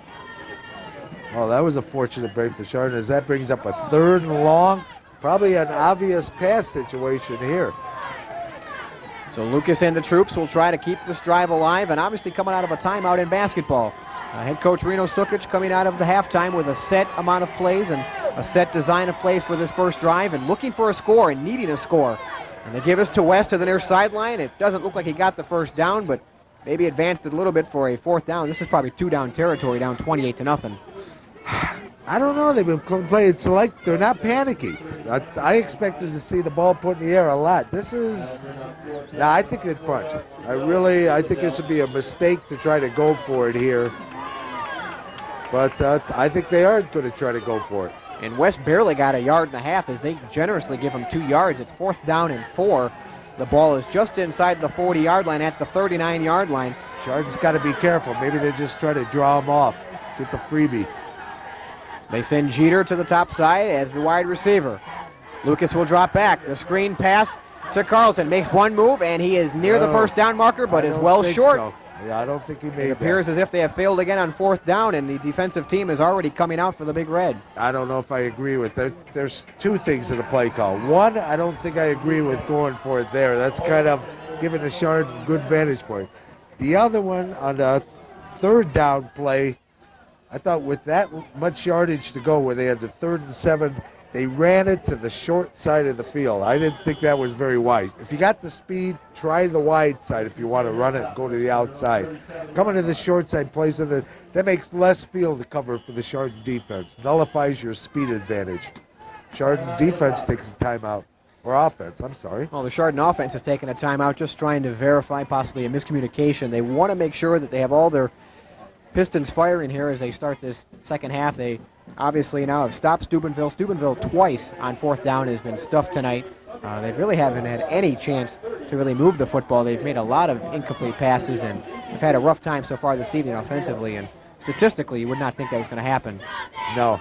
And going back to that 4th down play again, it's like I said, I think they were playing a controlled, non-panicky type of drive is what they had going.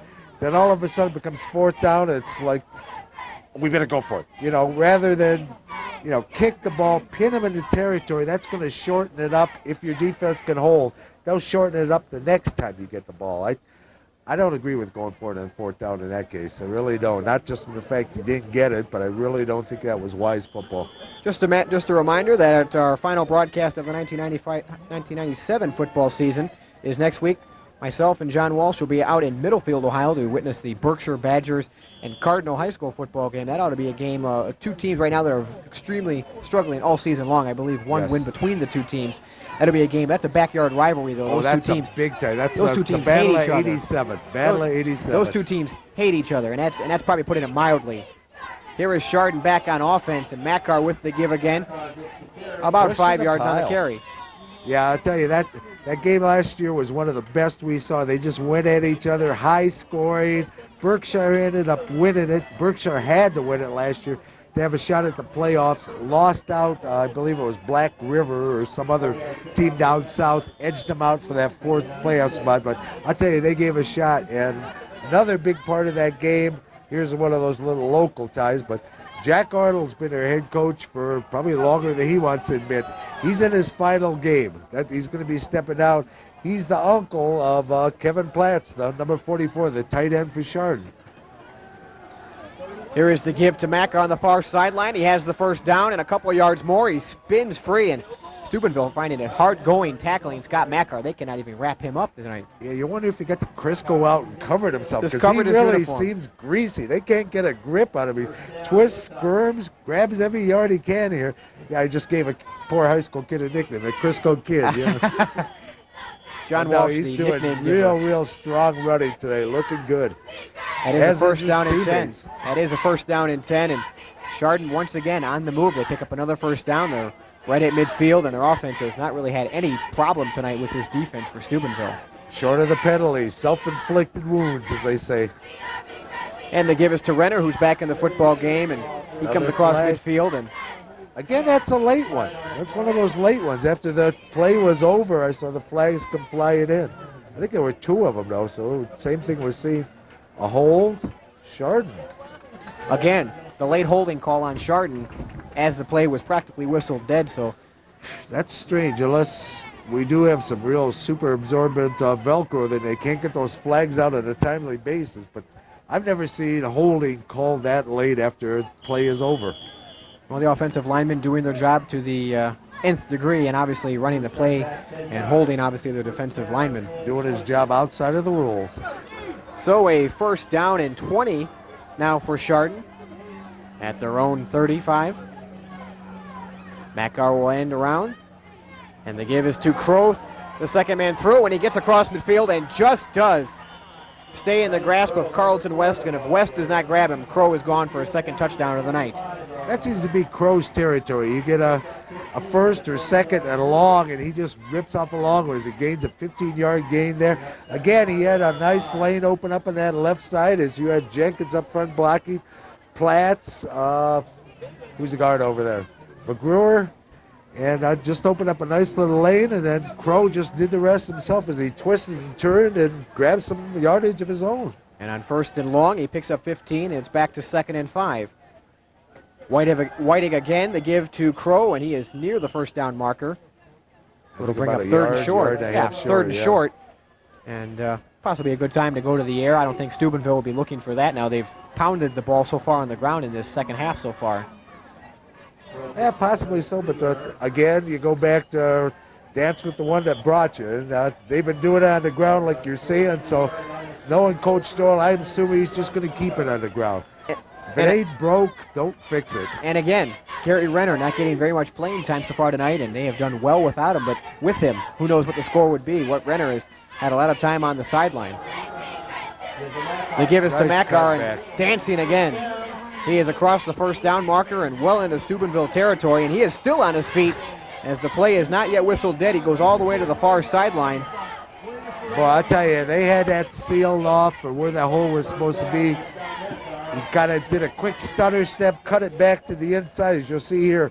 He's taking it to the outside, sees the holes plugged up, cuts it back inside here. Boom, plants, goes. There's the first down right there. The rest is just frosting on the cake, as they say. And then they try to bring him down. He just keeps driving those legs. Makar is having a heck of a game tonight. He certainly is. He absolutely left number 43 for Steubenville, Jake Moore, wondering who he was tackling as he totally missed Scott Makar. Whiting with a design rollout. Pass is intended and caught by number 33. That's Adam Neal, who's in the ball game. And Neal is down to about the 35. Let's see where they spot the football. His forward progress could have taken him to about the 34, but the referees will mark it at about, well, they'll give him the 34. Yeah, Neal, we still haven't, we don't have any word as to where Renner, I keep looking at his sidelines. No, I do see him standing there. Stand there with his helmet in his hand. I don't know if it's a minor injury or what, but again, that's a nice thing about having depth. You got Adam Neal out there. He's a very capable backup, playing well out there. Wasn't able to hold that pass, but I'm sure the next one he'll pull right into his chest. And the give is right up the middle, and that is Brad Crow, and Crow with good yardage, of course, and he is very close to the first down marker. Tackle is made by Derek Jeter, number 13. Crow with another good carry this evening. I'll tell you, Crow only goes 180 pounds. But he showed a lot of power there. He was met by 4 of the Big Red. They had him stood up and all. He drove the legs and actually pushed forward for maybe a yard additional. Good power running after doing his jitterbug moves that the wingbacks from Chardon are famous for. Well, Brad Crow and Scott Makar must take these same dance lessons as they showed moves tonight that have made head coach Bob Doyle proud as he has scored a couple of touchdowns apiece. So 1st down and 10 for Chardon. And the give is to Neal right up the middle. He finds a hole and then is tackled as he gets thrown by Leroy Hilson. Hilson wrestled him to the ground inside the 20, and that'll be very close. Another 1st down for Chardon. Yeah, that time I think he just had this little, we'll see. See if he has a tiny little lane and he goes through it sideways. Yeah, he kind of, well, maybe not. I was thinking he dipped his left shoulder forward to try to squeeze through, but I guess it was just an adjustment thing there. Good running again by Neal. Like I said, having good, capable people backing you up, coming off the bench, boy, that never hurts. We near the end of the 3rd quarter, and it's 2nd down and 4 for Chardon. Whiting the give to Neal, and Neal off the left side, and now squirts inside. Again, good, strong running. There wasn't much there. He just lowered the shoulders, grabbed that extra yard and a half or so. Wasn't anything there, made something out of it. Good, hard running by Neal. Some significant playing time for Neal, as you see. Carlton West, nice open field tackle there, and Neal with the 1st down, and West. And we talked about it in the pregame, at least John and I did off the air, and he is coming to the game, Ben Desikiewicz, one of the names that I was fretting most about before this pregame. Number 5, he's in there as a tight end. And the give is right up the middle to the fullback, and Chardon will just keep it on the ground inside the 20. John, you and I talked about it. Why don't you go ahead and try that name? No, I think I think we did okay. Ben would rather be known as Ben. Ben Desikiewicz, number 5, the 6'2", 220 tight end, the sophomore, into the football game for Chardon as some of the sophomores get a chance to play here in this third quarter as Chardon has just controlled this third quarter. Steubenville came out with a nice drive to start the second half. Was snuffed out on the 4th down play, and Chardon has gone down the field and might tack on another score now. Yeah, but the important thing is, though, even though the score hasn't changed, that's 12 minutes of football down the tube. The clock is definitely Chardon's friend now. Steubenville, when they do get their hands on the ball, they got to go in that panic mode. They can't afford the luxury of trying the 4 or 5 yards of play drive mode. Well, we are at the end of 3 quarters on GTV. Chardon up 28-0. We'll be right back.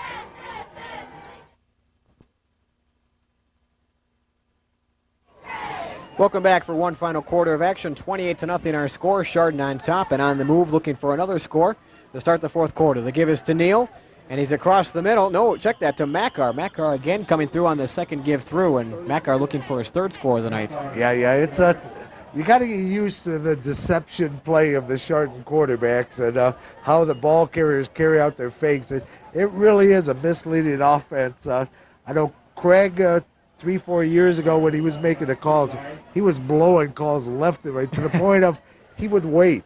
He would say, "Oh, ball carrier," and then he'd name the runner after he'd figure out who had it. Well, Chardon inside the 15, make it the 10-yard line, and it's a 3rd down. Whiting with the carry, give it to Neal, and Neal will be stopped at right about the line of scrimmage, and Chardon kind of content just to keep it on the ground here and see what happens. Obviously up 28-0. Not looking to tack on anything or injure anyone in any particular play. It's a Craig, but Whiting kept the ball on that play. Yeah, start calling me Craig. It's Craig. I'm sorry.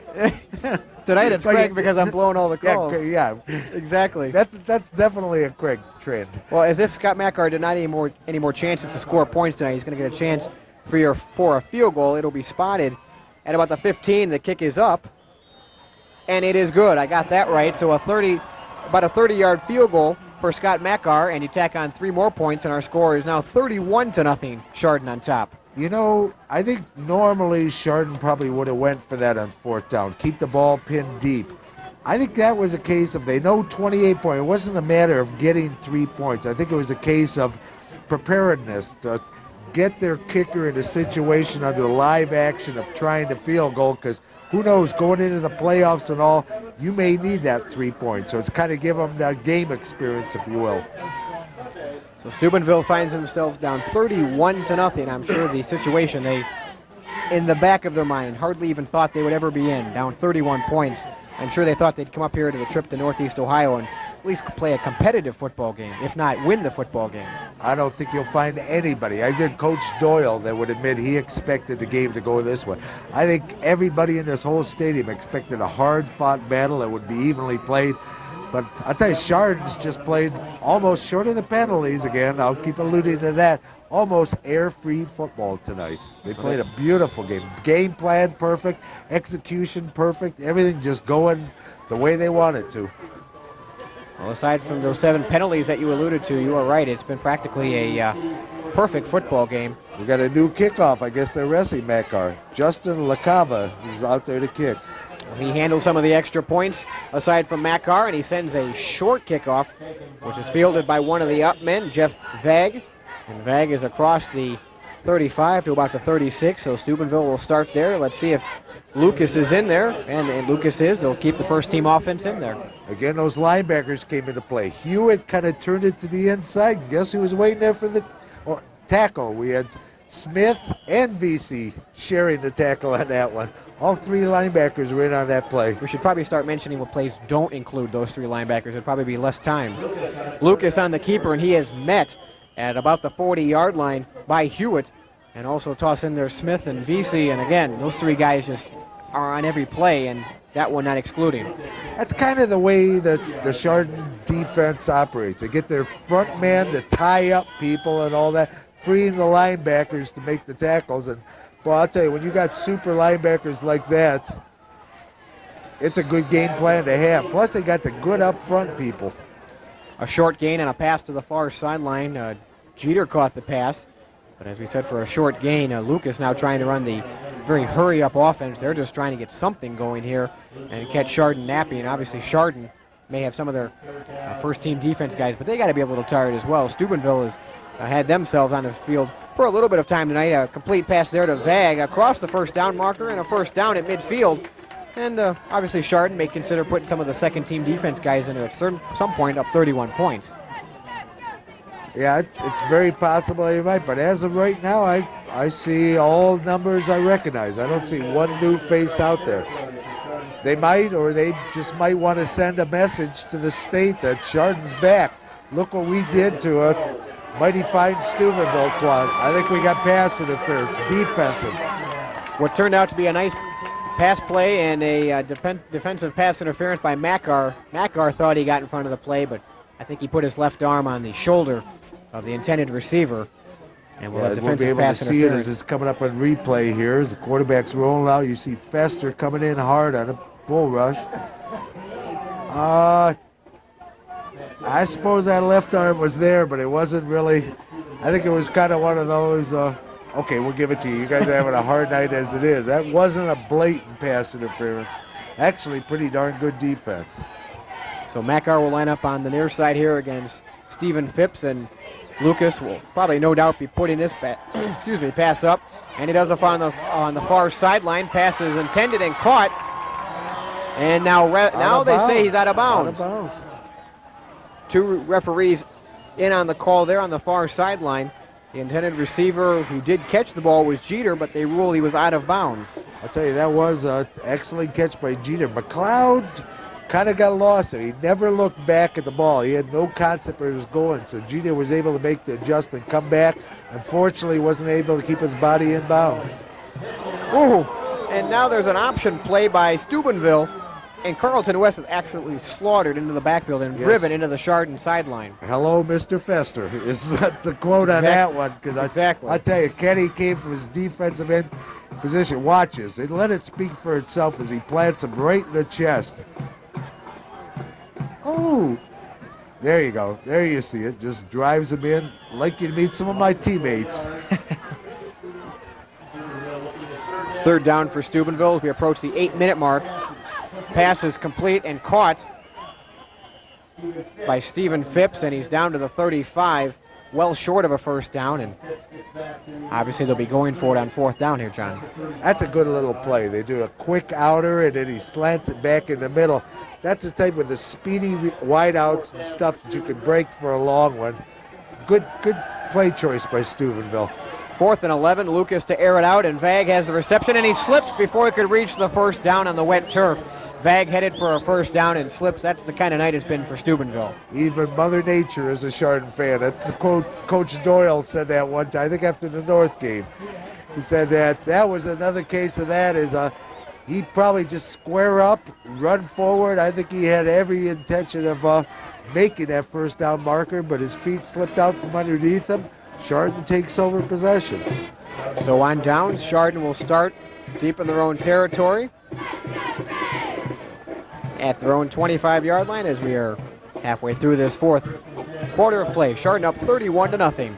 Glad you could join us here on the GTV High School Football Game of the Week. Chris Freckner along with John Walsh, and Chardon has just controlled this game from wire to wire. First play offensively, 55 yards. Scott Markar went. 31 points later, they have still not allowed a point. They give us to Crow on the far sideline, still on his feet. It is amazing how these guys can break tackles and still breaking tackles. And Brad Crow is gone for a touchdown. Incredible. Absolutely incredible. As soon as you think you have these guys wrapped up and in a pile, they sprint out, and with such amazing speed. I don't understand. All of a sudden I'm looking, and who's trailing like a foot and a half behind him? But quarterback Brett Whiting. I suppose it was all that tying up, and Whiting went out to help out some, and he decided to escort Brad into the end zone. Watch him. He's stopped 2-3 times. Just keeps moving. I thought he'd be pinned and knocked out of bounds. I don't know. God, I don't know how Just he got out shed of that tackle there by the oncoming See if tackle. It they was show the Derek finish Jeter. though, and watch Whiting. Just there he is. Picks him up, follows him right into the end zone. Whiting's going, I'm the one that gave him the ball. I want some credit. I'm going to meet him down there. I had good sense enough to give him the ball. Before the extra point try could be tried, Steubenville with a penalty, and Justin LaCava will move in 5 yards as he is now doing the... Well, I didn't see what the penalty call was, but it was marked against Steubenville, so we'll be at a 1.5 foot or a 1.5 yard line. It was offsides on Steubenville, so 5 more yards for LaCava, and Makar getting a rest on extra points now. I don't know. I think I'd try the short yardage play here. Again, experiment. I'd go for 2. Not a case of rubbing it in by putting the points on the board, but again, work on something that can help you further down the road. So Justin LaCava adds the extra point, and we'll get a chance to look at the replay as Chardon is now up 38 to nothing. Showing the crow run. I don't know how he gets on it right here. Just kind of spins out of that. That missed tackle right there. Derek Jeter.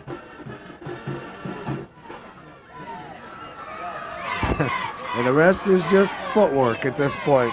The dance is over. It's shuffle away. An amazing run, and we still have 8 minutes to play in this fourth quarter as Chardon now finds himself up 38 to nothing. Steubenville can have a very long ride back tonight after this game. So. It's going to be a very long ride. I'm hoping we start to see watering down by both sides, because Steubenville, quite honestly, it's pretty well hopeless. And you can't come back. If anything could be worse tonight for Steubenville, the rain gets a little harder on their fans and on the players. That just adds insult to injury. I don't know who Steubenville has the last week of the season, but this game could very well have killed off their playoff hopes. This game, I'm almost willing to bet put Chardon firmly into the playoffs. John Pettaway with the return for Steubenville, and he is tripped up by Hewitt, and Hewitt's been everywhere tonight. But it wasn't just Hewitt. Brian Smith, brother of Tim Smith, was in on that tackle as well. You did allude to who... not Tim Smith, that was Brian Smith. Brian Smith, not Tim. Steubenville next week will play Akron-Hoban. So Akron-Hoban will be their final contest of the season. What, Division 3 team. Obviously out of Akron, but the Catholic school. They normally do well, but it's still probably not that big of points. Exactly. The points that you receive from defeating a team like that. A win tonight by Steubenville probably would have vaulted them into the playoffs, and obviously vice versa tonight. Chardon winning tonight will be into the playoffs. Yeah, this coach Chardon, I'd have to say this probably guarantees them at worst a number 2 spot if they should happen to lose to Mayfield next week. But I'll tell you, if this team that showed up tonight shows up at Mayfield, I don't see how Mayfield could be on the field with them. And Mayfield is a very exceptional team this year. They've played very well. They started out slow this season, but they've come on, beat some good quality. They beat a very good quality Bedford team badly, last week or the week before that. I think they put up 31 points on the board on Bedford. And Bedford's a good, because we saw them in the opener here. They're very good. And coached by any team coached by a Hadakovic brother is going to be a quality team. I think half the teams Northeast Ohio are coached by Hadakovic. Exactly. Long pass down the near sideline, in and out of the hands, or rather just incomplete for Phipps. Makar had a better chance at taking that reception. Good body position. Kept himself behind the receiver. That's the way. If you got those speedy backs like that, speedy receivers, best way to keep them from burning is keep your body between them and where they want to be. They can't go through you to get there. And I really think that Steubenville coming into this game thought that they could go man-to-man speed-wise with this Chardon team, and I think Chardon has gone toe-to-toe, and they've won the battle. Yeah, the secondary's played exceptional, but I thought that might be one of their weaknesses. Pass is caught across the middle by number 34.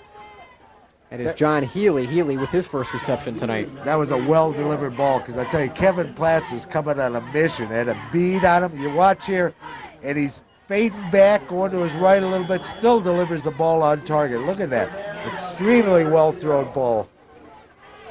Not quite enough for the first down. The give is to Chucky Johnson, the fullback, and he scampers across the first down marker and more, all the way down to the Chardon 35. So Steubenville with a little bit of momentum here.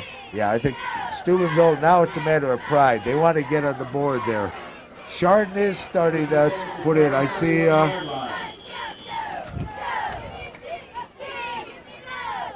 thought I saw it, maybe not. Some of the replacements, possibly. Now it looks pretty much like the set defense. Ryan Davis is back at the safety position. Short of that, everything else looks like the starting unit. Option play that started. Now just a bootleg by the quarterback, Lucas, as he has run out of bounds by Hewitt, and Hewitt escorts a couple of other people on the sideline to the fence as the ball carrier went all the way to the fence. These guys just do not give up. And I tell you what, you talk about pride for Steubenville, wanting to get some points on the board. On the other side, obviously some pride for Chardon. Let's keep the shutout. Yeah, you always do have that little incentive. I mean, the win is what really counts, but you do have those little medal tokens that you want to get to. Oh, nice defensive play by Platts. Just absolutely, he was in the backfield practically as Lucas gave the ball to West. Showed a lot of strength, too, I'll tell you, because he grabbed him from behind and actually pulled him back a little bit. As you watch him circling from the backside, gets him from behind and pulls him. Yeah, that shows a lot of strength to be able to grab somebody, a hard running back like that, and pull him back. 3rd down and 7 for the Big Red as Chardon shows 3 linebackers, and now the pass from Lucas is caught by Jeter on the far sideline, and it'll be good for a 1st down. So one of the few times tonight that Lucas is connected on one of those plays. Yeah, it is. And I'll tell you, Jeter was actually juggling that ball before he was able to pull in his chest. He almost dropped it. It wasn't a clean execution on his end at all. So a 1st down, and we are at about the 5.5-minute mark of the 1st quarter. Back to pass, and now Lucas will be sacked. He fell to the ground on one knee, but being touched by the linebacker, it'll be given as a sack. Yeah, I think Dakowitz gets a sack on that one. He was the closest player. Even though it was self-induced, it was Mother Nature again helping out. First one to get in there, touch him, was Dakowitz. There he is right there, big 73. Now the rain has been falling since halftime. The first half was pretty dry, and the field conditions were excellent. For a week that was calling for snow tonight and everything else in the book, it was very dry, and the rain has been falling since halftime and not really affected the second half of play, but a lot of running plays in the second half, not too many passing plays for Chardon or for Steubenville, at least completed passes, a lot of incomplete passes. Yeah, well, that's the thing. You get that light little miss that makes that ball slick tougher. You had a miscommunication in the background there, as you see.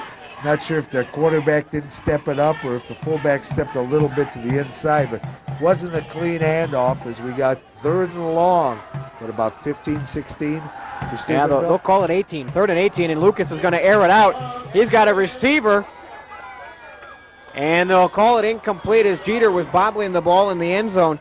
In on the coverage was Keith McLeod, and he did a good job just to keep the ball from Jeter, and somehow Jeter was able to come up with it, but it was incomplete. Yeah, must have called it a trap. Must have caught it on the short hop on the ground or came down with it resting against the ground, because from here it kind of did look like it was a catch.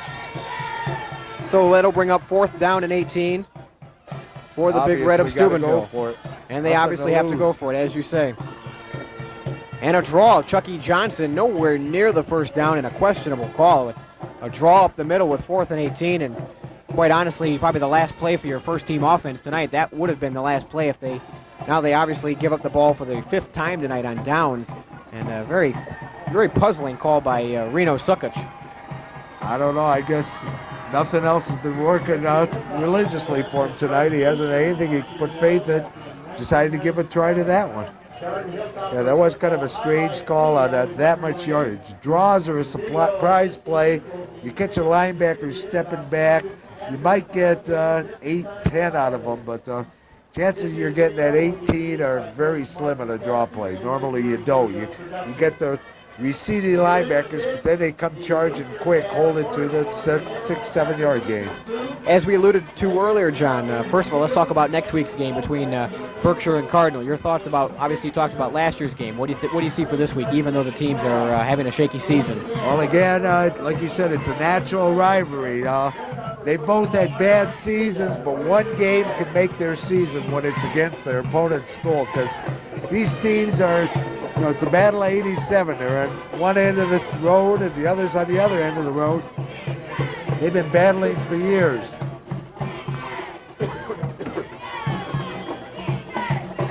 Now let's delve a little bit into this Chardon situation. Some possible teams that Chardon could face in the upcoming playoffs. With a win tonight, they probably are going to clinch a spot in the Division II state playoffs. Some teams they could probably play from the area. Okay, well, I guess you got Alliance hanging in there, Akron, Springfield, Uniontown Lake. There's a possibility, I don't know how religious it is, but East Liverpool's hanging right in there if they can keep winning. Obviously, this win gives Chardon good points. That's secondary points for East Liverpool. Maybe they can sneak in. We can have a rematch of that ball game, and I'm sure Chardon would like that. That was a tremendous game, and revenge would be nothing sweeter. They went down there and in double overtime, if I'm not correct. No, it was just single overtime. Single overtime. They lost 12-9. A hard-fought battle for both teams, and obviously Chardon, much like Steubenville tonight, had a long drive back from that game after losing by a field goal. Yeah. And the thing is, it was a last-second goal. It was like the last play of the game. They got the touchdown to tie it. Excuse me. Last play of the half, they get a field goal to add to the points. You know, everything, it was just, Chardon felt like they should have had that game. Now Ryan Davis showing good speed to the far sideline up to midfield, and I said middle field obviously for next week. Berkshire and Cardinal. I'm looking forward to that game. We'll both be doing that game, and our production crew did an outstanding job tonight. We'll be out there as well to bring you the final high school football game of the season for GTV, and we've enjoyed tonight's game, but 38-0, Chardon has just dominated this game. I'll tell you, right there, they got their quarterback in, Ryan Davis, possibly the quarterback for next year, him being a junior. He's got foot speed, I'll tell you, and he's got good ball handling. He's going to be fun to watch as we see. We're going to start mentioning some names here. We got different. Alex Stevenson, who had a big run earlier in this game, and gets down the far sideline inside the 30. And as you said, Ryan Davis, maybe the quarterback of next year. Kind of consider him like another running back, a third running back with obviously that's Renner. A Chardon offense. When you get that option play kicked in there. Exactly. We had a lead block that time by 61, Bob Cummings. Let's see, who is that at center? Paul McCummins, I believe, is taking over at center. We'll have to start mentioning names of players that haven't been in the game because they've definitely gone to their bench here. The give is to Stevenson, number 20, who was brought into the game a couple plays ago, but Neal is in there as well, the fullback, number 33. He's been a big part of this team, and for Chardon next year, Gary Renner graduates. Obviously, he is a senior this year, so he'll be going on to bigger and better things, and that is a huge loss. Makar's a junior, believe it or not. He's great. He seems like he's Tremendous been at Chardon for the last 8 years, but. They give us to Stevenson, and he has the corner. He's at the 20 and dragged down from behind at the 18. Nice foot speed by Derek Jeter, as well as number 52 for Steubenville. That is Ryan Constantini. And Constantini, we talked a little about him in the top of the broadcast. He leads the team in tackles with 76. He's been virtually non-effective tonight. They have literally just gone around him every which way and even at him, and they have just nullified his ability to tackle. Between Crow's and Makar's little quick inside cuts, he's probably been standing there saying, where'd he go? You know, he's had a lot of those things because they've been doing some excellent, just quick shifted directions. Chardon again, and Carlton West will be in on the tackle this time, and back behind the line of scrimmage will be the running back. But Chardon, obviously, with this game will most likely advance to the playoffs, and that's tremendous for head coach Bob Doyle. Just 3 short years ago in 1994, Division II state champs for Chardon. And a tradition of excellence here at Chardon, 6-2 this year, and a tremendous win that you saw earlier against Euclid, 17-14. Yeah, that's unfortunately that win. Ever since then, I don't know if till tonight, of course. Tonight's a totally different story. I think they've been kind of living off that win. They found out they're not invincible. Just because you can knock off a quality Division I team like Euclid, to beat the good teams, you got to play hard. And I'll tell you, they came tonight, but they have been a little bit on the flat side the last couple of weeks. Well, this game will definitely do a lot for the confidence for Chardon. As you said, next week, their last game against Mayfield. And then after that, the division playoffs in the state for Mayfield, an excellent team. Obviously, we talked about that. Yes, yeah, like I said, I think they started out losing 3 out of 4, and they've been on a tear since then. It's either tonight, I believe it is tonight, that they play in Euclid. Now that's going to be a good test for them. That will see just how up they are on that. One player that is a senior, much like Gary Renner, is Tony Fisher. Unfortunately, he was injured last year in his junior year, and that somewhat affected his ability to be looked at by some of the colleges in the state. I know Ohio State was interested in him, and obviously Michigan. Do you see him going anywhere? Or obviously he's approaching 2,000 yards on this season. Yeah, I'll tell you, he's got tremendous speed. I see him being considered possibly as a wideout, to be quite honest with you, because that blazing speed, his hand seems to be there. And when you can kick it up a gear that you can actually outrun the cornerbacks at a big-time college level, and plus he's got good size. You know, he's knocking on 6'6", some in that neighborhood. I think he could be a tremendous wideout for a major Division I team. And time has run out here in the fourth quarter between these two teams. In a shutout, Chardon has won 38-0 over the Steubenville Big Red. And John, your final thoughts on tonight's win for Chardon? I don't think there's much you can say that we haven't already said. Chardon just played the perfect game today. Again, hats off to Steubenville. I think that is an excellent program. I don't think they played that bad. I think they just ran into a buzzsaw this evening. Our thanks to our production crew this evening. Terrific job as always. My thanks to John Walsh. I'm Chris Reckner. We'll see you next week in Middlefield for the Battle of Route 87 between Cardinal High School and Berkshire. We'll see you then.